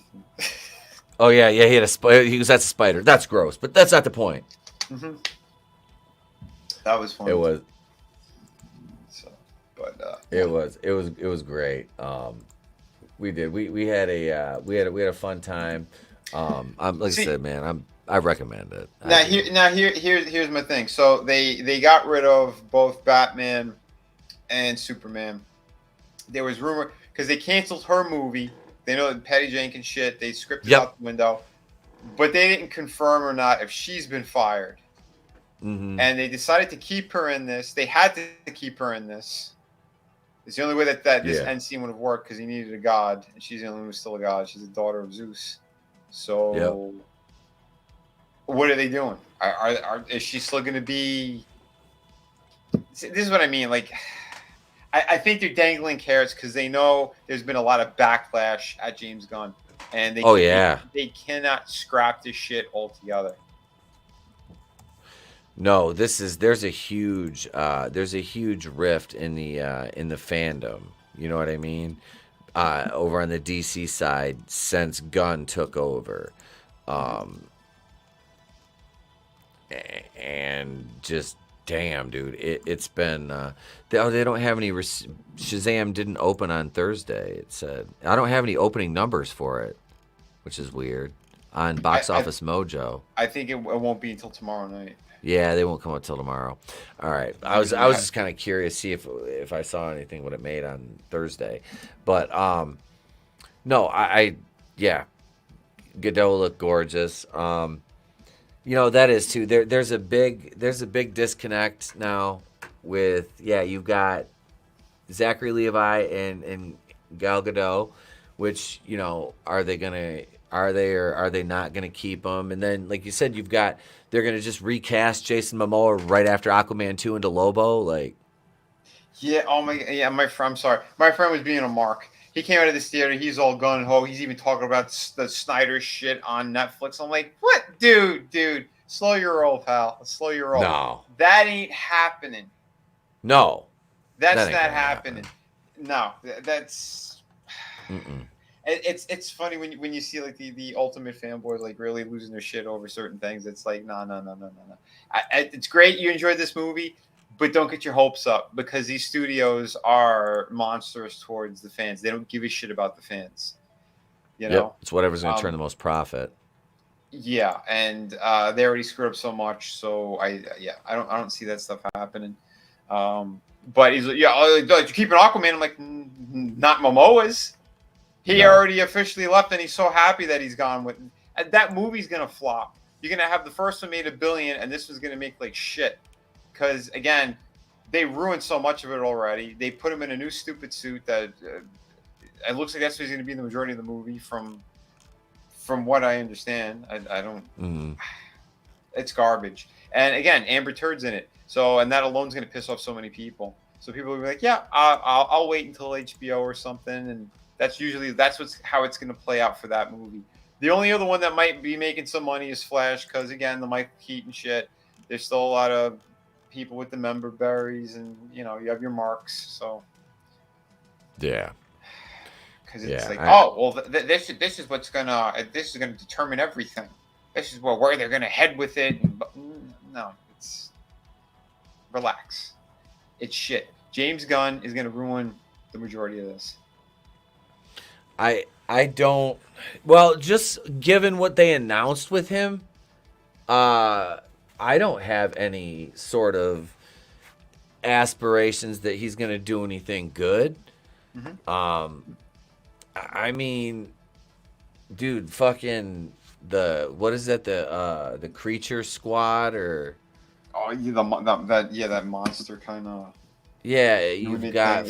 It's stupid. It's all stupid. Waller. Yeah. I don't give a fuck about Amanda Waller. You don't want to see some middle-aged black woman yelling at people and yelling at superheroes? I already did in The Woman King. Oh shit! You saw that? No, I didn't watch it. But no, you got Waller. I mean, what Creature Commandos? It's Creature Commandos. What else did that Superman movie he's doing? I have no fucking aspirations that's going to be any good. No. What was the Authority? Like, yeah, oh my god. You have half the cast are basically they're gay version of Batman, gay version of Superman. Yeah, that's really going to take off. People are going to jump all over that one. Please. With really piss poor designs on top of it. There's not one character to me that stands out like, oh yeah, that looks cool. Looks like shit. They all look like shit. Yeah, so none of that sounds any fucking good. Like what? Nope. Like why am I supposed to look forward to this shit? Like that's why I just pretty much I'm done with Marvel and DC right now. Like the only one like on the DC side, like Gunn's not going to be doing the Batman stuff with Robert Pattinson and Matt Reeves. You're right. You're right. Yeah, he's not attached to that in any way, shape, or form. Because that's Elseworlds. Yeah, and that contract that's strictly with Matt Reeves. What he signed, and I'm fine with that. I like the Batman. I'm going to continue watching the Batman stuff for sure. You and me were about on the same page on that one too. We were both about 7 out of 7, 7.5 out of 10 on that one. Yeah, something like that. Mm-hmm. Yeah, I didn't see any issues with that movie. I didn't get all bent out of shape about anything in there. No, it was just a little bit slower. But you and I both saw it the same way. in the end, it was the character arc. He stepped up from being vengeance to he has to be the symbol of hope for the city, and doing that in the last act, saving those people. Again, they didn't even want to let go of him when he was helping the one get to the helicopter lift so they could take her to the hospital. Like, you know, he felt it. He knew that was right. That was the thing to do. You know, it's hope. It's not about vengeance. It's about hope. And that's the direction they're going to go in with that character for the next movie and all that. And now you could ramp it up more. And especially if they're going to do the storyline that I'm hoping they're going to do, because they talked about Court of Owls and Mr. Freeze. And that would work perfectly.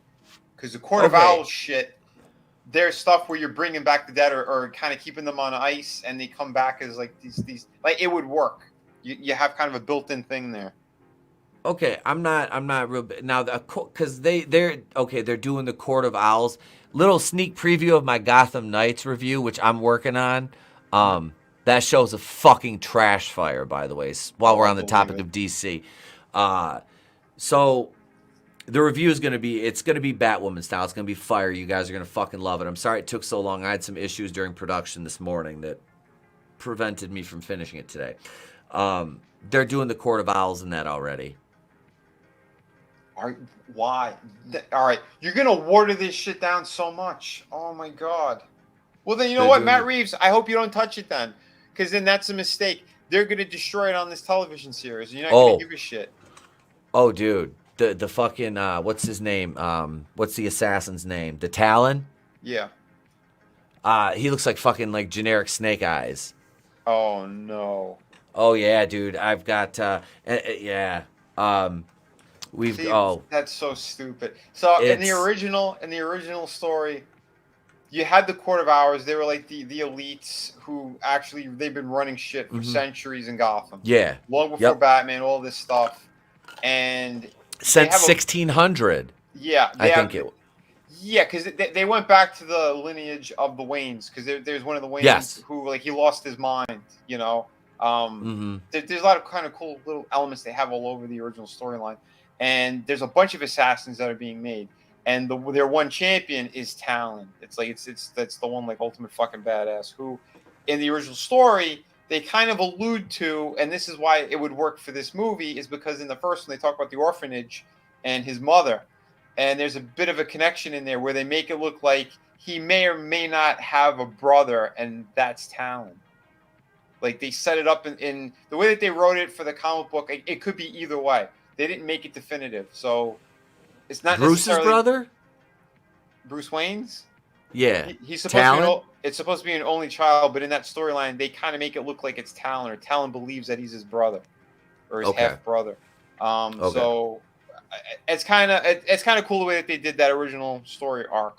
They kind of left it up in the air. Like it didn't mean it's 100%. Doesn't mean for sure. It could be just that he was fooled that way, or he was told that he was. Like they didn't fully put in there, but there are enough elements where you could see that the Waynes were involved in that you know, in the orphanage and in the hospital and all that kind of shit. Like they play with some elements that could work. It would make sense to this story if they're going to end up using them. But you got to keep it tight. You got to keep it close to the original story that they did.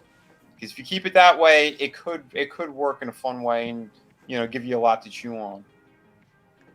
Did the Court of Owls, when did that start in the comics? Was that?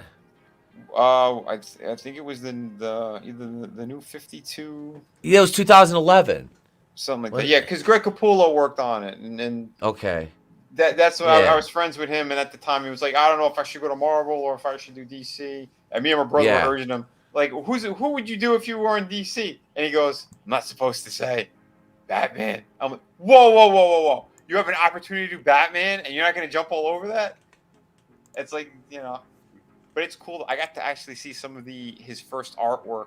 He emailed it to me before it even got solicited. I was like, holy shit, this looks dope. But yeah, if you're looking for a cool book, I do recommend that. It's like in trade paperback anyway, like the first story arc. It's well worth getting. He did something so cool in that. I think it was like issue 6 or something, either 5 or 6. They did a part where Batman gets into like their underground labyrinth thing, and he's tripping balls. He drank something he wasn't supposed to, and he starts fucking kind of spazzing out. And as you're reading the book, you have to start turning the book around as you're flipping pages. He did it like a weird kind of puzzle, and by the time you get to the end of the book, it's right side up again. It was really cool, dude. I've never seen anything like that before. And they said DC was furious, like, this is a misprint. He's like, no, this is how we're doing it. Trust me on this one, like, you know, and they were cool with it, and they kept it the way it was supposed to be. And holy shit, this is a misprint. Yeah, they're like, no, people are gonna think it's a misprint. We're not gonna sell this issue. He's like, are you on crack? It's gonna work. Fucking goofballs. Like, I know what I'm. He's a master at his craft. Yeah, he's gonna goof that up. Yeah, like this dude don't know what he's doing. Hey. Yeah. He only did like you know, over 100 issue run on Spawn. Yeah, I think he knows what he's doing. Yeah, I thought the Court of Owls had been around longer than I had to double check today when I was writing the script for the review because they kind of reveal it at the. I'm spoiling my review, but you guys are gonna. I promise you guys, you're gonna fucking. You're gonna love it. Hang on, I can maybe show a small clip. You guys want to see just about a 20-second clip? Yeah, I think I can show that. Oh, okay. I got you. Let me see. I think I sent one to Tony today. I did. I sent him a short teaser for the review. Let's see. Go over here. Is that it? Is this it? This is it right here. So let me turn the sound on. All right. Here. In 5, 4, 3, 2.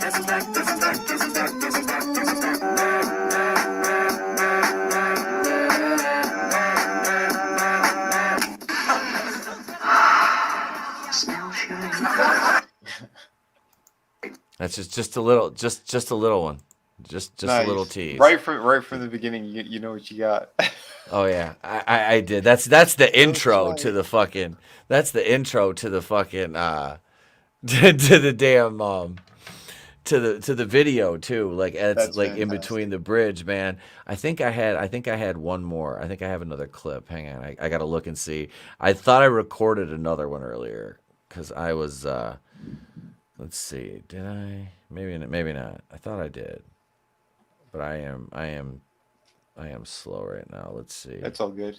But Frankie's right too, man. He's like Cavill set such a high bar as Superman. Like, how are you gonna top him in that role? Seriously. And he is 100% correct. You got the actor who's like one of the hottest things right now in Hollywood. You know, you've had him on the sidelines forever. You finally give him this cameo in the other movie. Everyone's stoked for it. And in like less than a week later, yeah, he's fired. Yeah. That because that makes sense. Yeah, you deserve to have egg in your face and not have your new Superman movie go anywhere. You clowns. Yeah, what is it? Superman Legacy is what it's going to be. I'm not. James Gunn and his Superman movie. Yeah, okay, bud. Thank you, but no thank you.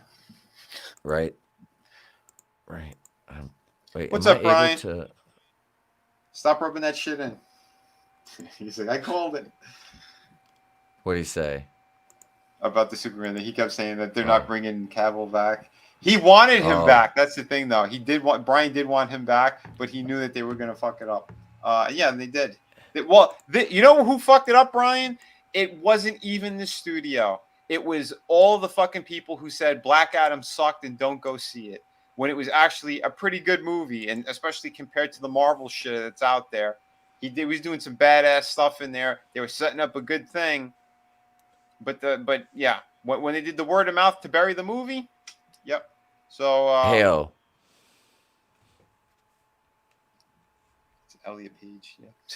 Good to see you, Brian. Good to see you, my man. I called that shit. He's just sorry I can't stop. I sent it to you. I'm gonna share this real quick because I just sent you the video clip. I did have another clip I had prepared, and here it is right here. daughter, a race-swapped Carrie Kelly, a.k.a. Robin, who's now black and used to be a ginger. Oh, no.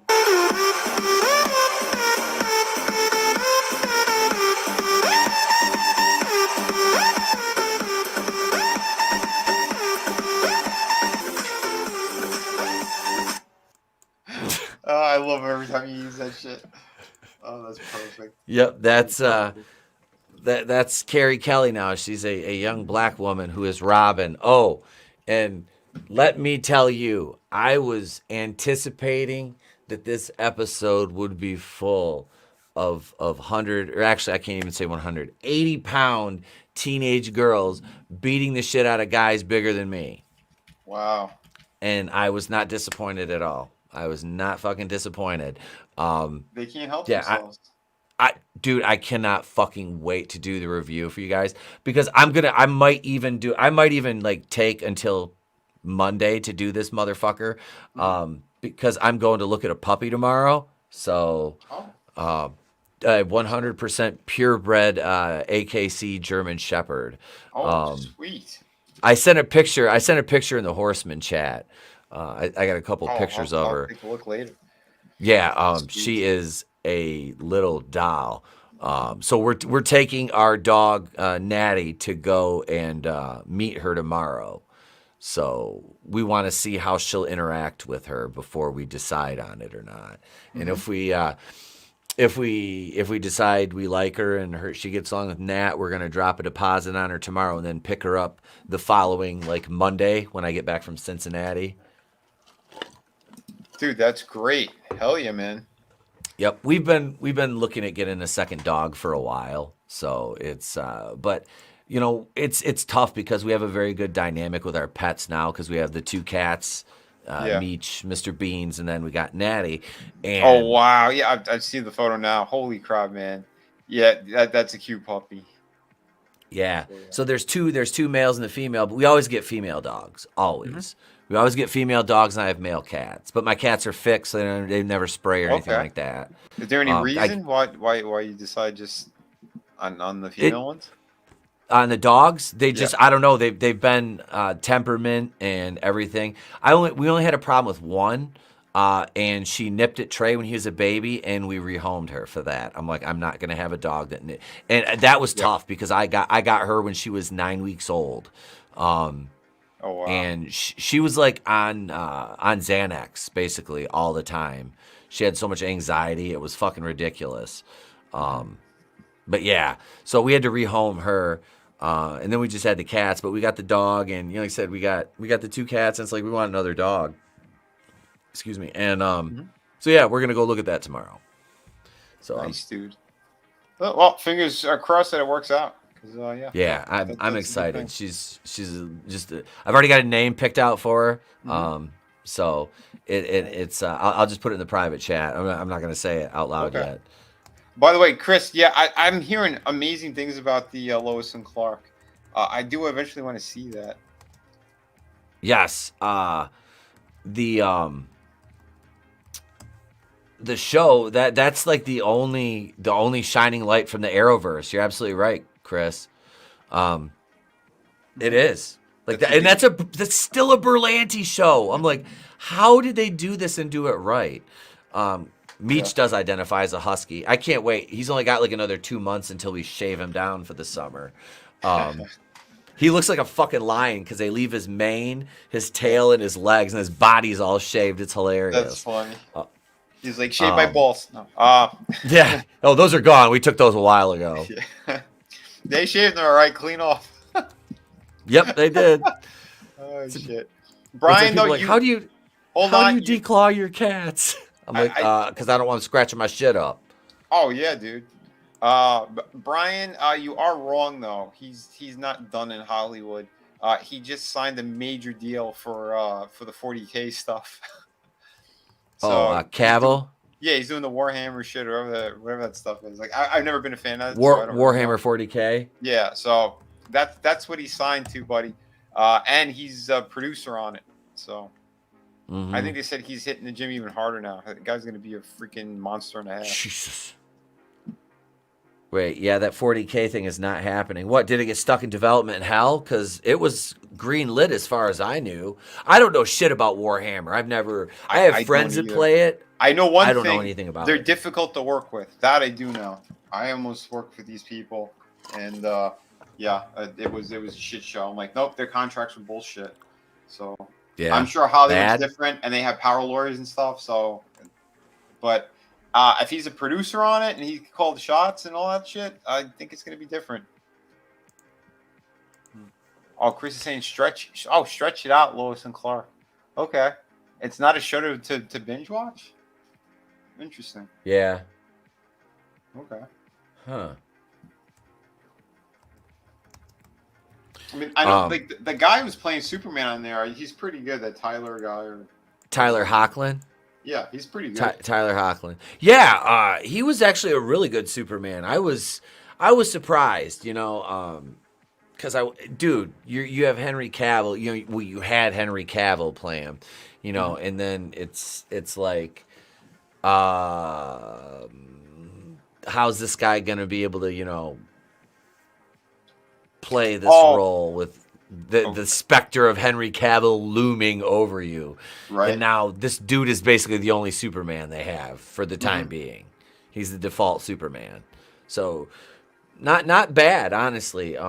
He's got like a kind of he doesn't have, I don't know, like Chris, I don't want to say, like Christopher Reeves was a very handsome guy. He fit that role. He kind of looked like that, mild-mannered, but he was a good-looking dude. Same thing with Henry Cavill. Henry Cavill's, obviously this dude walks into a room and women just fucking, there's puddles. He's one of those. He's one of, plus, the dude's intelligent on top of it. Yeah. He builds fucking computers. Yeah, he's a nerd and shit too. He loves this stuff. And he looks like Superman. Even Brandon Routh. I've never seen Superman Returns, but his look, he was one of the best parts of when I watched the one crossover the Arrowverse did. I think it was, he did the Kingdom Come Superman. Holy shit, he did a great job. Yep, he did. He was same thing with Conroy. Seeing Conroy in live action, and then fucking Ruby Rose kills him. I'm like, they ruined that. And then as he's dying, he's like, "You are always the bat of tomorrow." I'm like, what the fuck? Don't forget he was a hardcore lefty. So it's like, I know. So the best Batman voice, worst Batman live action. Gotcha. Check and mate. I think Frankie's right. If Brian's next prediction comes true, we should go to Vegas. Yes, I was just there, and I am more than happy to go back. Holy crap. But I don't know. I haven't looked into any of this stuff yet, but he does. He had Tyler has he's got that boy next door look. He really does. Henry's one of those rare dudes that ladies want to bang and the guys want to have a beer with. Yep. Yep. Pretty much. Brandon Roth was wasted. I'd say so, because they only had him for that one film, and then he never really did anything else until Man of Steel. Dude, he came out and said it. That piece of shit tried to hit on him. The director, Bryan Singer. Bryan Singer was trying to get into his pants. On Henry Cavill's? No, not Henry Cavill. Brandon Routh. What? Bryan Singer directed that one, and he said he made it very uncomfortable for him throughout the filming of that movie. He said it kind of recently. I guess didn't he do the X-Men movie? Did he get Me Too or some shit? Yep. He didn't just get Me Too'd. He had a massive fucking lawsuit thing that was happening. And what they did was they destroyed the kid who accused him. They made them burn all their money, and then I think time went by, the statute of limitations or whatever, and statute of limitations. Yeah, and then Bryan Singer kind of just he disappeared for a while. That's what I said. His last movies, I didn't want to see any of that shit. Our friend dragged me to see one of them. I said, I'm not paying for this piece of shit movie. No, it's my treat. So I saw it. I'm like, didn't like it. It was the Apocalypse one. I'm like, this was a piece of shit of a movie. Awful. Yeah, they wasted Oscar Isaac in that. They wasted everyone on that. That was just it wasn't shit. Good. Yeah, I watched that. I was like, oh, this is shit. Now it's slightly better than Dark Phoenix, because that one was just. The only thing they did well in that was was it the Super Skrulls in the Dark Phoenix one? They were supposed to be, but they weren't. They weren't Super Skrulls. They were supposed to do something. They couldn't. Yeah, they made them some random alien thing, which was dumb. But they were basically Skrulls. I mean, basically. They just Skrulls without being called Skrulls. I'm fairly certain that's what they were alluding to. They had to change the design, or Disney would went. Yeah. And that redhead was awful. What's her face? Chastain? I can't stand that bitch. Oh, Brandy Everybody hates her. Mm-hmm. Yeah, I used to be like, why do people hate her so much? And then I saw her in a couple of things. I'm like, oh, I can't stand her.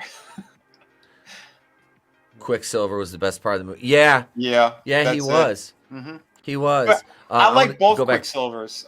The one I was in Avengers and that one. They were both excellent. Aaron Taylor Johnson and what the fuck is homeboy's name? Evan Peters. Evan Peters. American Horror Story. Yep. Yeah. Manliness is Kevin Spacey should play Batman. He would be perfect as an older man living with a teenage boy. God damn it, Manliness. Hail, pursuing paranormal. What's up, Cody? I was never able to watch Dark Phoenix. I hate Sophie Turner as Jean Grey. Yeah. Mm-hmm. I loved her as Sansa in Game of Thrones. She was awesome in that. But Jean Grey, she was just not. Yeah. Not at all. The majority of that movie was garbage. No. I gotta say, my favorite scene in that one was what's her face being killed, Jennifer Lawrence, when they killed her. Oh yeah. Mystique. Was she Mystique? That's who it was, I think. Yeah, I was clapping like Shia LaBeouf.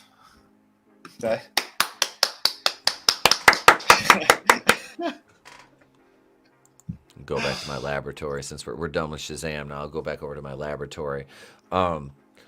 Dude, so I'm trying to think what else here. Jesus, we kind of branched way off, didn't we? That's fine. I don't mind. Okay. We're still in the I don't mind. I don't mind. It's fun. Just like this, like we do so many streams with, like 6, 7, 8 people. It's nice to just be able to chat, It's like doing the morning show, That's kind of like it's just the conversation. Exactly. We got the chat jumping in. I mean, it works, and it's like you're talking to Gal Gadot with the New York accent. It's fantastic. I kept it up just because she's good to look at. Oh, I'm not complaining. Sophie Turner is more wooden than Brie Larson. Changed my mind. Damn, that's like being shot or stabbed. I'm gonna disagree for the simple fact I actually like Sophie Turner in Game of Thrones. I liked her in something. I can't say that about Brie. I haven't seen anything that I saw her in that I liked. Right? And another monster has a and now you know moment. Dun, dun, dun, dun. Oh shit, he ain't wrong.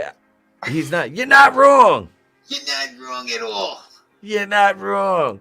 Oh God, I still have the fucking the script up from the Gotham Knights review. I'll tell you that it's. Oh, I wrote a script. I wrote a full script for the review. We've got what.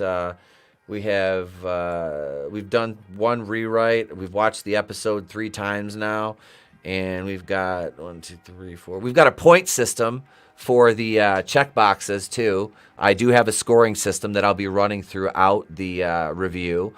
Okay. We've got around 18 paragraphs of dialogue right now for the review. Wow. Yeah. I don't spare when it comes to the dialogue for the reviews, man. I'm going through my first set of rewrites on some of the stuff, but and it's fun too. It's because like I said, I just write it and then I just put the gifs and the jokes and the gags in. I think where they fall, some of them, unless something really I have it like dead set, I'll like lock it into the script like from the word go. Like this gif has to go here.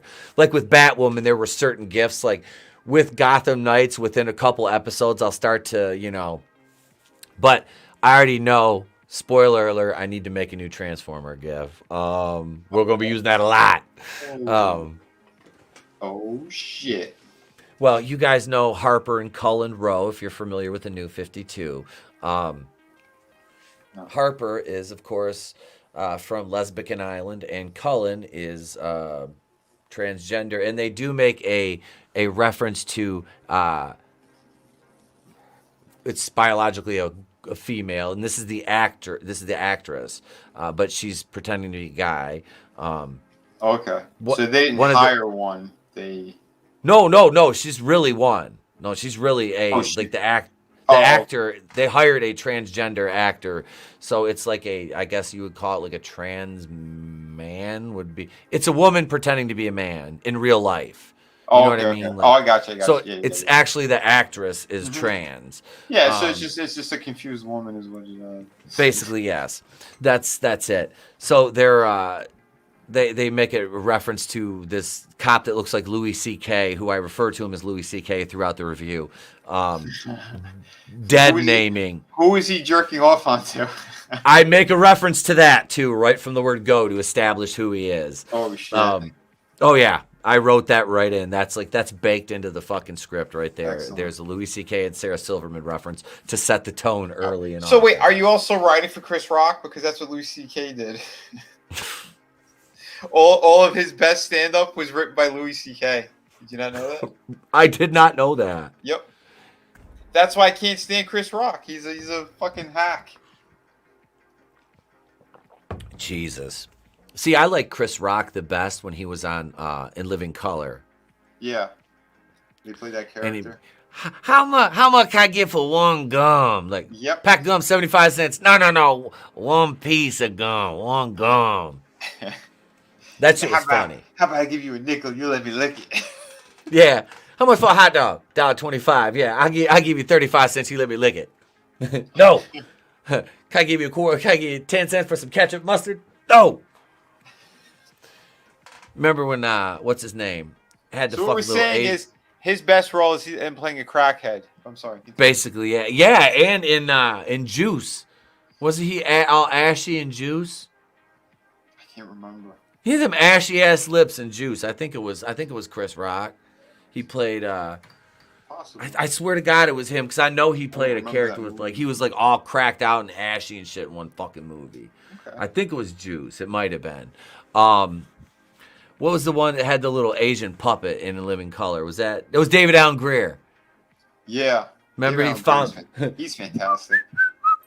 He's like, I am watching you. He's like, you've been here too long. You don't buy something, you leave. Mm-hmm. It's like, dude, think about that. People would actually no, because they'd be like, they just the mainstream looks at Asians. They're like, you're white adjacent now. We can pick on you. They're like, hey, these people are like, wait a minute. And then out of the other side of their mouth, they're like, well, stop Asian hate. And they're like, wait, didn't you just lump us in with the what? Leave our Chris alone. Right. Sons of bitches. Yeah. God damn it. You know, poor Chris gets the anti-Semitism and the Asian hate. Unbelievable. Jesus.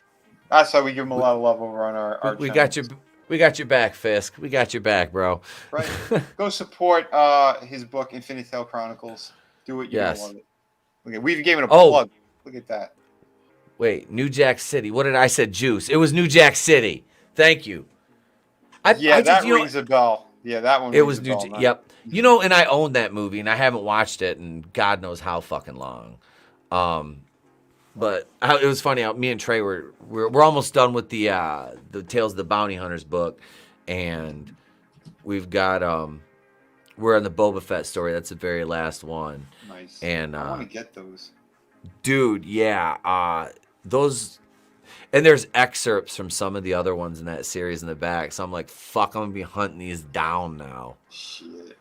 I love those. Dude, that book is fucking great. Like, that is awesome. It's like, if this series is like, I've had that book since 96. I never read it. It just got packed away.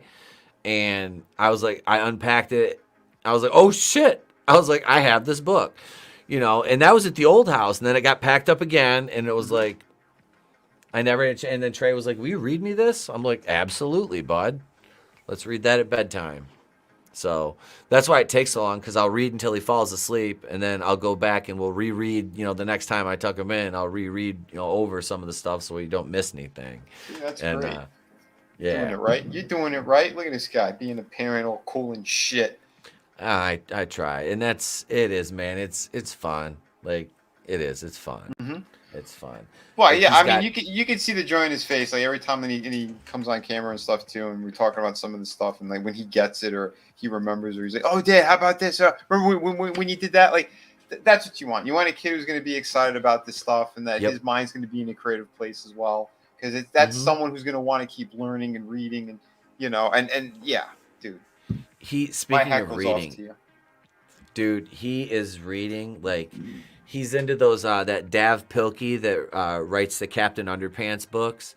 He gets all those the what is it, Dog Man and Cat Kid comics, those books. I bought him like about 6 of those, and we go to the library like every couple weeks, and he'll check out like 3 to 4 of them. He's reading like 3 full books a week. Holy shit. He has a reading log for his class. He has to, they're like, they want him to read a certain amount of time. He'll read for an hour during school. Like in all his free time, he will read. And then like when he comes home, he does his spelling words every night. And then he reads for another half hour. I'll have him read to me for at least a half hour. Mm-hmm. And then he'll usually just go on for another half hour. And he'll read for like 2 hours a fucking day. I mean, it's like he's absorbing these books now. His teachers were like, I'm in school working the other day, and they're like, we have to tell him that like he has to stop reading because we have other stuff to do. Oh wow. But I was like, that's a hell of a problem to have. It's like, hey, stop reading I'm like, I do. It's cool because he's like excited about it now. Yeah. No, that is excellent. Aw. Yeah, Tina. She's a mama bear. Look at that. Mm-hmm. Absolutely. Excellent. And that's like, and I read, like I said, and then I read to him. The wife and I both read to him every night too, before bed. So it's like, my mom did that for me and my sisters. So it's like, I don't mind doing it. We've done that for him ever since he was, a baby. I've read him. I used to tell him stories. I'd be like, just give me a topic, bud. And he'd be like, Star Wars. And I'd just make up a whole story for him until he passed out. He was still in his crib when I was doing that. I mean, he was like, what? Just, God, like maybe 2.5. Oh, like wow. 3. About 3. But I mean, he's been watching all the Star Wars stuff since he was, born. I mean. Yeah, he literally grew up with it. Yep. That's I instilled that early, So when he's naming off like at least a half dozen to a dozen characters by the time he's 3.5, 4 years old, and knows what. I used to quiz him on what color lightsabers they were. Oh yeah, dude, we had fun with it, just make games out of it and stuff. Actually, speaking of Star Wars, I want to give a shout out to a guy I streamed with years ago, super cool cat. Name's Vader Reviews. Have you ever heard of him, Vinnie? Name rings a bell.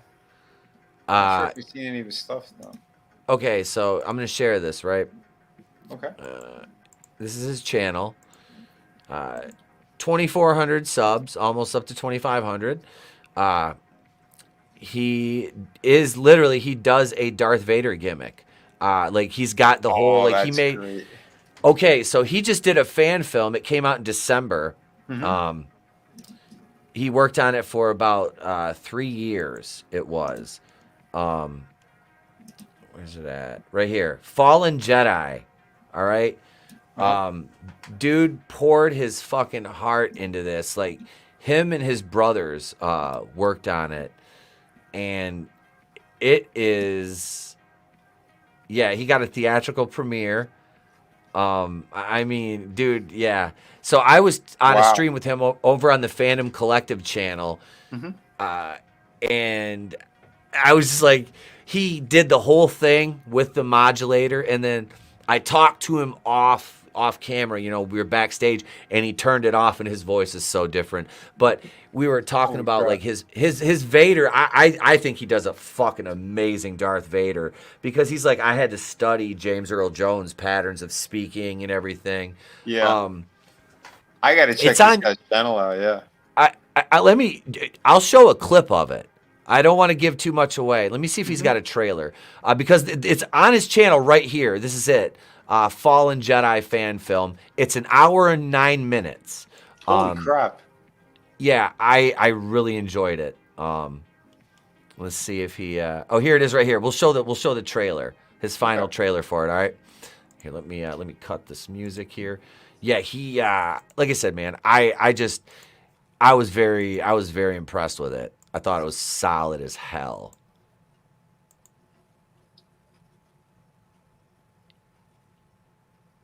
Even the score. Return to a galaxy you remember, with characters you will never forget. Relive the magic of Star Wars one more time.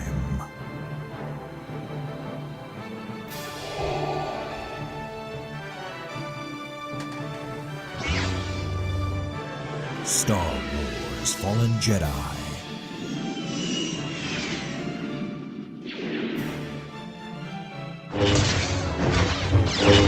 Here they come. Continuing the tradition of George Lucas's original Star Wars saga. A tale of heroes, villains, and a fallen Jedi's quest for revenge. A passion project 3 years in the making.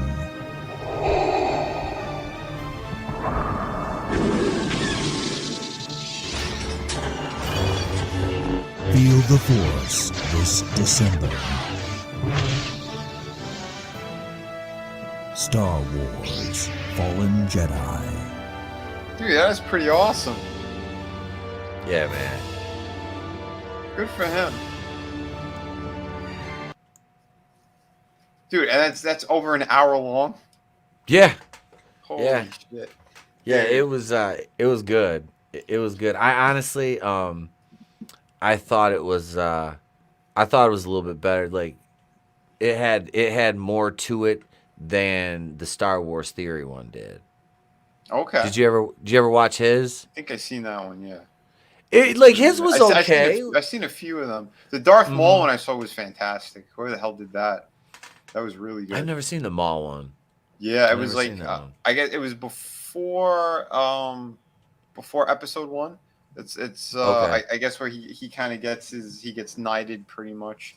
But yeah, like he took on these 2 Jedi, like slaughtered them. I mean, it was really cool how they did it. Like the production value was up there. Oh my god, the fight sequences. Like they did a really great job with it. But they were not an hour long.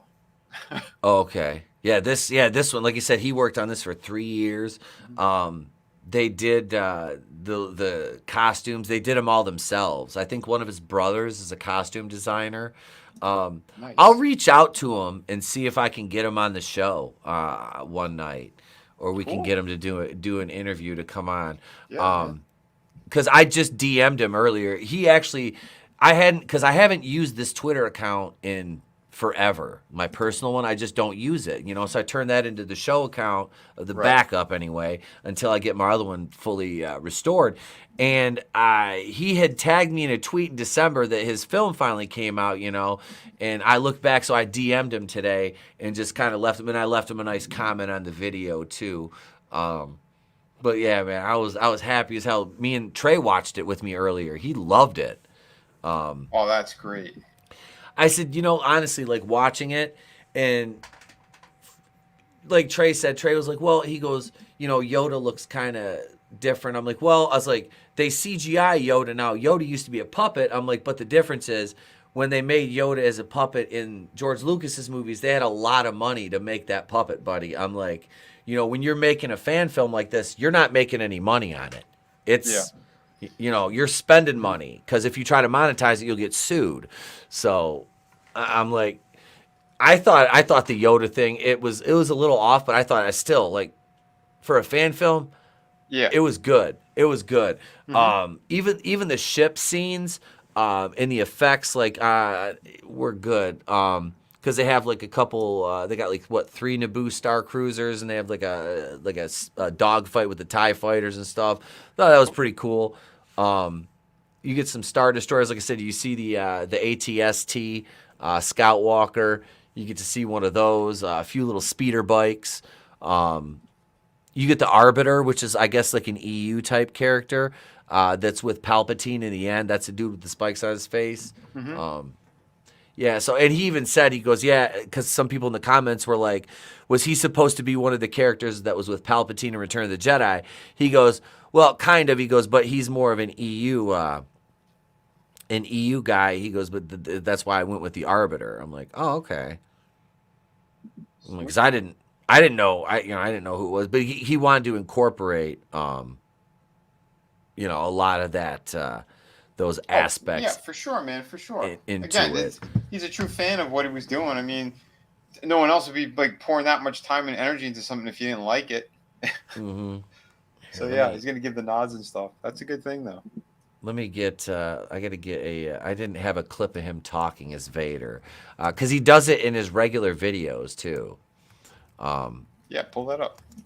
Yeah. Well, we're waiting.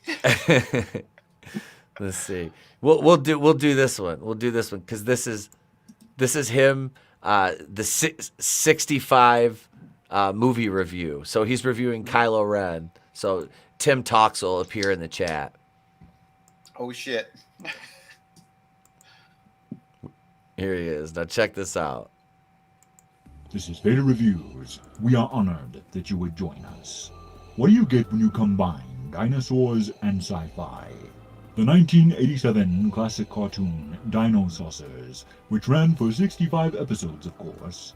But that's not what we're talking about here. Join me as we journey to the land of the lost. That's pretty good. As I review 65. Written and directed by Scott Beck and Brian Woods. Dude, his cadence when he's talking, I mean... Yeah, some of those words are so perfect. The way he ends a word, like enunciates the letters and the sounds. I mean, I give him props because it's he not put like in Hans work. Cock, just phoning it in. Grumpy old man. Which is also spot on, by the way. It pretty much is. I am going to be doing it for Jeff. He's we talked about it, and yeah, he he definitely wants me to do that. So he's going to be writing something up for me. So we're gonna make that happen. That's going to be a good thing.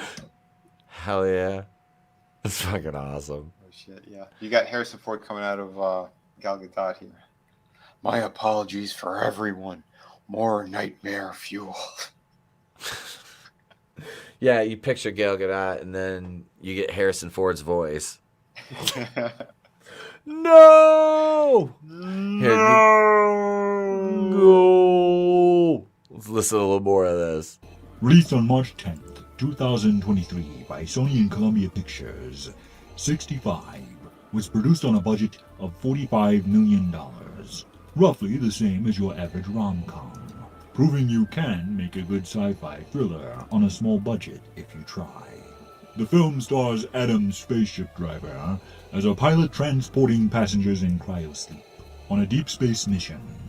But their little Star Trek is cut short, however, when Kylo runs into an uncharted asteroid field. Someone should have told him the possibility of successfully navigating an asteroid field is approximately 3,720 to 1. Never told me the odds. Since he's Han's kid and all, I guess they never told him the odds. The ship tried spinning. That's a good trick.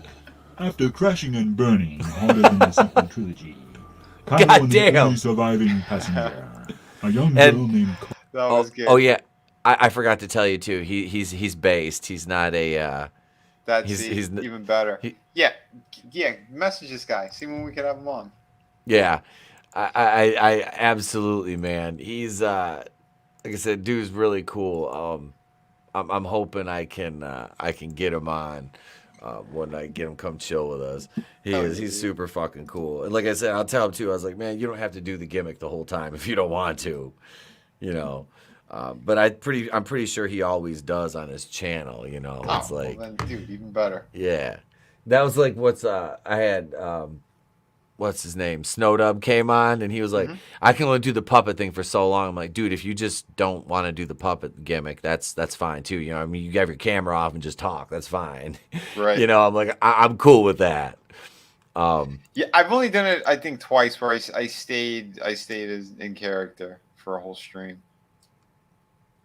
Yeah, I did it for 2 Fauci ones too, but I had. You did. I had to delete those. I did the full Resident Evil review for that shitty movie. Yep. Oh man, yeah, I destroyed them, and then I did shit. What was it? Was it Vaccine Palooza? I think was that it? Shit. I don't even remember if I saved it or not, but it was fucking hilarious. I wonder. I do have. Since it's technically not St. Patrick's Day anymore, but people are still drinking. I'm sure. I mean, I'm not, but I'm kind of lame. See, wait, Frankie wants it to happen. He said Hans, Cock, and Vader on the same stream. Crazy. See, we got to make that miracle happen. Then I'll have to be in Palpatine fucking gimmick the whole fucking night, which is fine. I've got the mask. We can do it, but you're gonna be sweating balls.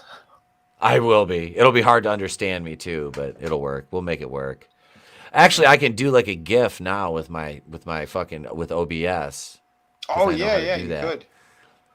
I won't have to like have the mask on the whole time. But I mean, it's much more fun to like put the mask on and sit in the throne room of the Death Star, you know. Oh, for sure, dude.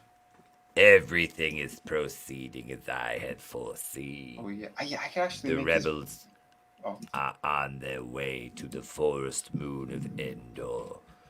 Bring the fleet around the other side, you cocksuckers. Wait, we're gonna have to go off the rails because it's the best way. I did like a single release Palpatine, like I chopped it off somebody's. I can't remember whose stream it was, but I just went. It was when I was in Palpatine gimmick and I was talking about picking up day laborers to work on the Death Star. Yeah. Yeah. That's right. Yep. Hold on. See, I could make it even better. Bam. Bigger Hans Cock. Because the ladies love it huge. Here's the Leprechaun video. I forgot to repost this for St. Patrick's Day. Just in time for St. Patrick's Day, crowds are coming by the dozens to get an up-close view at what some say a leprechaun is taking up residence in their neighborhood. To me, it look like a leprechaun to me. All I gotta do is look up in the tree. Who else seen the leprechaun say yeah?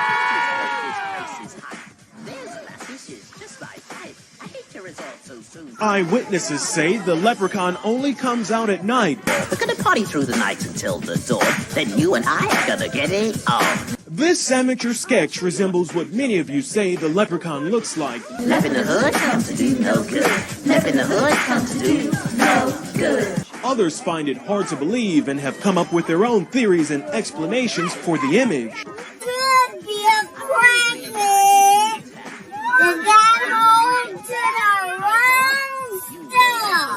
I'm gonna run a backhoe and uproot that tree. I wanna know where to go. Have I mentioned that I want the gold? I want the gold. I want me gold. Give me the gold. I want the gold. I want the gold. I want the gold. Holy shit. I did that last year. Got like 30 views. I'm like, man, y'all ungrateful bastards. Dude. Like, that shit was funny. That was hilarious.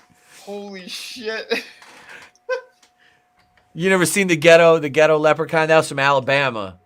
That video. That's actually like they were like, yeah, man. Everybody say who seen the leprechaun? Say yeah. I was like, oh my god. The first time I saw that, I was like, are you fucking kidding me? That's insane, dude. Like I'm gonna rent a backhoe. I'm gonna uproot this here tree. I want to go. Wow, that was kind of glorious. Not gonna lie. That was truly the lap in the hood. Yeah, I didn't see that last year. Holy shit. Yeah, make that a thing every year, please. I will. I'll just re-upload that every fucking year. Wow. Yeah, there's a couple of them I was so pissed they didn't do anything either. Like, like the myocarditis one. I thought that would have blown up, and it didn't. I know. And it's like, but we played all the time in streams, and people love it. It's just like the short itself didn't really get any fucking views. Mm-hmm.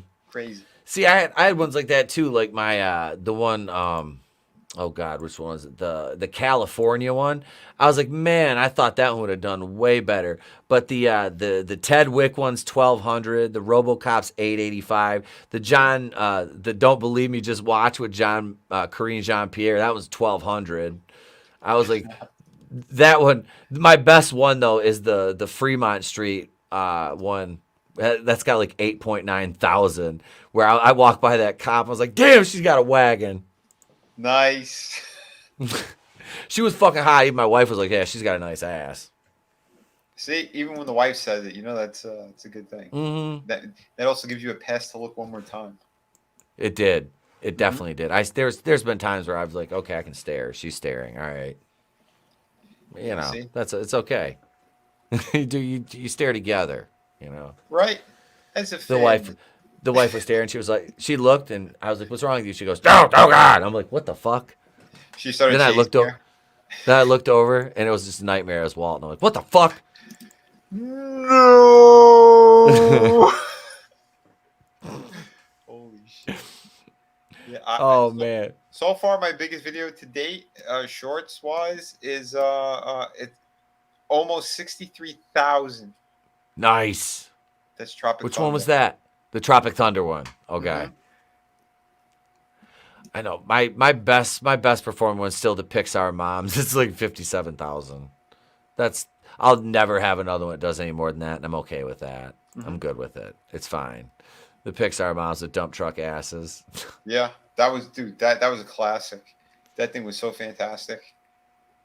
It still gets like a ridiculously stupid amount of views too. I mean, it's fucking funny. Like it's one of those ones. It's like an evergreen video, Mm-hmm. They pick up. There's certain. It's nice when you can do that's like movie reviews. Like when I do like a single I did the White Man Can't Jump review. That's like something that people can just find, and then what I'll do is I'll share it out again when the new one, the shitty version, comes out in May. The trailer for that looked so bad. So bad. The new White Man Can't Jump. Yeah. It's terrible. I saw I think 2 seconds of it and I just closed it. I didn't even want to see it. Yep. No, it's an abomination. Yeah, there's a problem. You don't even want to see the trailer. Yeah, I did kind of like a trailer reaction video to it, and I was just like, ugh. Frank, you got 93K on that Frost video. I can believe that. That video was fucking funny. He didn't understand. Fucking funny. He said it too. Like he doesn't understand. Like that whole thing is closed down. That bitch ain't getting work anywhere. He's like, how is it still getting views? People like to see impressions of her because it was nice to see her fail after she was such a cow to everybody. Yeah. That's it. That's kind of like an evergreen short. It probably bounces through people's recommendations. Yeah. Did you see this? Oh my God. Yeah. Yep. And they're sharing it and stuff like that. So yeah, it's constantly picking up views. But I'm going to be picking up some Z's because I got a lot of work to do tomorrow before I go look at that dog. So yeah, man, this has been a blast, Vinny. Thanks for coming on, dude. Yeah, dude, excellent. Like I said, I enjoyed that movie. I think it's great when we do get a chance to talk about stuff we truly do enjoy or we had a good time with, and adding her at the end. Not going to lie, it helped the movie out so much. Yep. I want to see more of her, but it doesn't look like we're getting any more of her. So I don't know. Yep. I guess it depends on box office what they do with all this shit. But even still, I'm out. I'm done. Like I said, just the Batman stuff and possibly Blue Beetle. But I'm not giving any money to James Gunn's nonsense. No, I'm good. No, it's difficult too because I know my wife and kid are gonna want to see Guardians 3 because they're such big fans of the franchise, And they're gonna be so massively disappointed. It's gonna be a shit show of a movie, to be honest. There were some leaks and stuff on that, and I'm just like, Mm-hmm. It sounds bad. It does. It sounds bad. Yeah. Yeah. So Chris, manliness, Carl. Yeah, dude, guys. Yeah, thank you so much too. Oh yeah, let me thank everybody for the super chats and everything too. Thank you everybody for just hanging out tonight.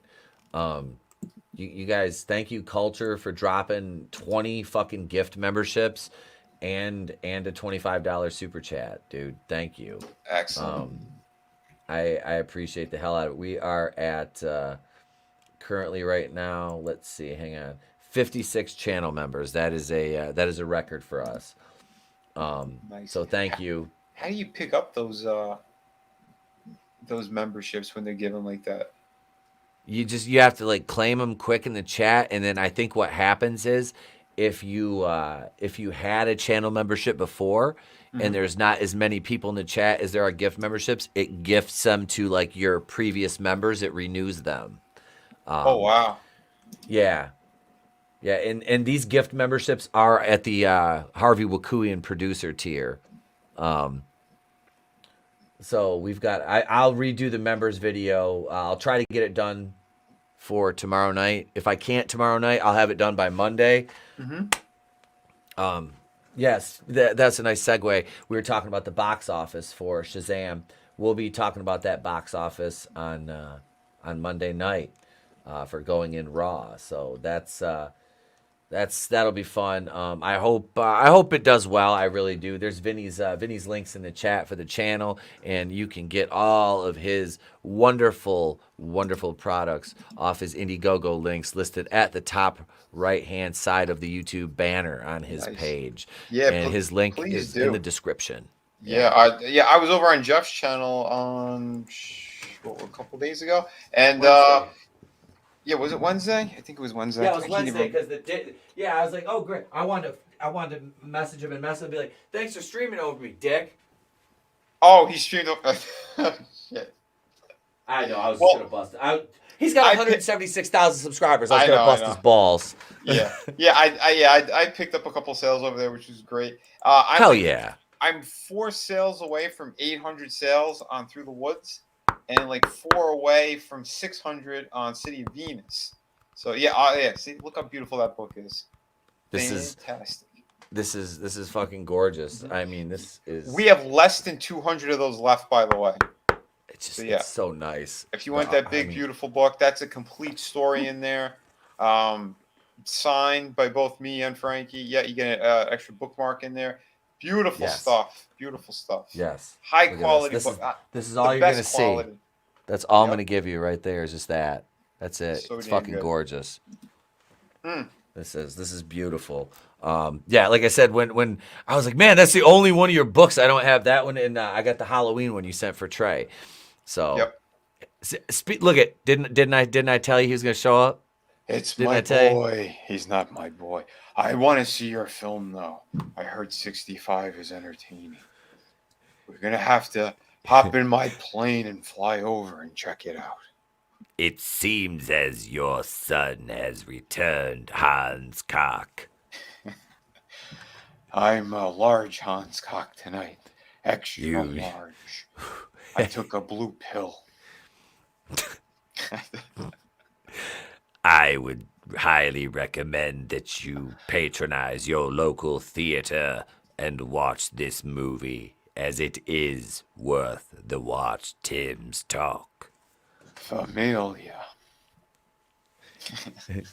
It was good. Family. It was a really good movie, man. It was fun. Like I said, we enjoyed it. We both gave it a 3 out of 4. It is. It's a fun movie. Yeah. Shazam's a good one. Again, especially if you like the first one, we do recommend seeing this one. They went there. I didn't think they were going to do what they did at the end, but it worked. It worked. Good stuff. He said he did survive in 65. Confirmed. Ray is happy.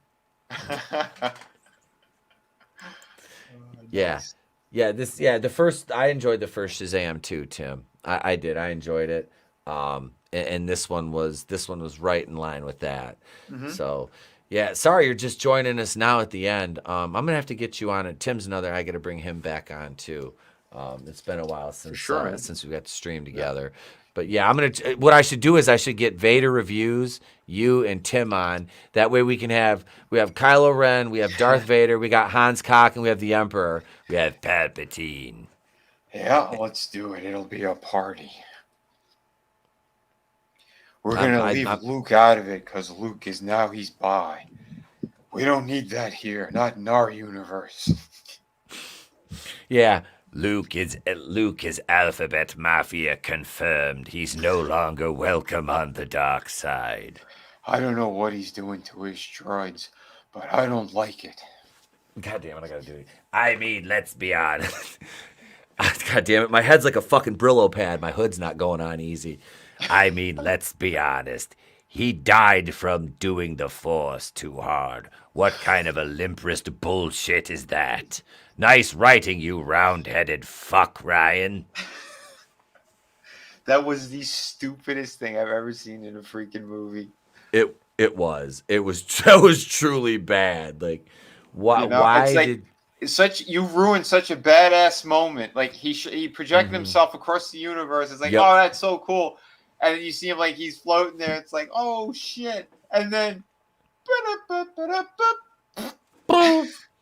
I like when they're shooting all the fucking the AT-ATs are shooting at him. Can we just call them AT-ATs? I've called them AT-ATs since I was a kid. Yeah. When all the fucking AT-ATs were shooting at him, and he just. Yeah. I was like, there were certain scenes, and like I said, the cinematography. The one thing I can say about The Last Jedi was the fucking cinematography. Yeah. There were beautiful shots in that for sure. There's a lot of see, that's what sucks when there's so many talented people who they get a bad rap because they were attached to a movie that had like the shittiest story ever. And just like helped destroy that franchise. But it's like it doesn't mean that the people who worked on it didn't do a good job. Like costumes were great, characters were great. Like the CG was fantastic on it. But it's just it's sad. It's sad that Ryan Brown had just destroyed it all. Oh yeah, he murdered it. Yeah. And then, like I said, the last movie was just a cobbled together fucking mess. The Rise of Skywalker, the Rise of Rey Palpatine. That movie was a mess. Like they butchered it. It was like a Frankenstein's monster. I just sent you that DM, Chris Wicks. He wanted a link to Through the Woods. So fantastic. Sweet. Yep, Chris, that is in your DM, sir. Yeah. Like I said, that was when my mom and me and my commie sister went to see, and yeah, it was bad. I was like, God damn. But we were thanking people, and we were getting ready to bounce because I got to go to bed. Yeah, I'll drop the other links in there just in case if people want some more awesome stuff. Because all of my books ship immediately, so there is no wait. Let me grab the other link for you guys just in case. We have Shadow of the Kraken. That's another beauty. That's a 52-page kick-ass story. If you love pirates and stuff. Mm-hmm. Can confirm. Let's see. Let me go down and roll down here, and let's see. Supers. Let's thank everybody. Carl and hang on a second. Coral, thank you, Carl, and Scrambles for the super chats. Culture Casino for the super chat and the 20 gift memberships, and Chris Wicks for the Aussie super chat this evening as well, sir. Thank you. I appreciate that very much. We got, like I said, 56 channel members. Right, meow. That is an insane number for such a small channel, and I'm happy as hell about it. I love it. Yeah, It's dude. great, man. It is. Thank you guys for hanging out this evening. That's it. We give it to you straight. We give it to you genuine without all the other crap, because you're going to hear every other person, oh my God, it was so woke. They act all spazzy. I mean, just for the drama clicks. But over here, we're just telling you, we'll tell you what's good, what's bad, what we like, what we didn't like. Is it a perfect movie? No.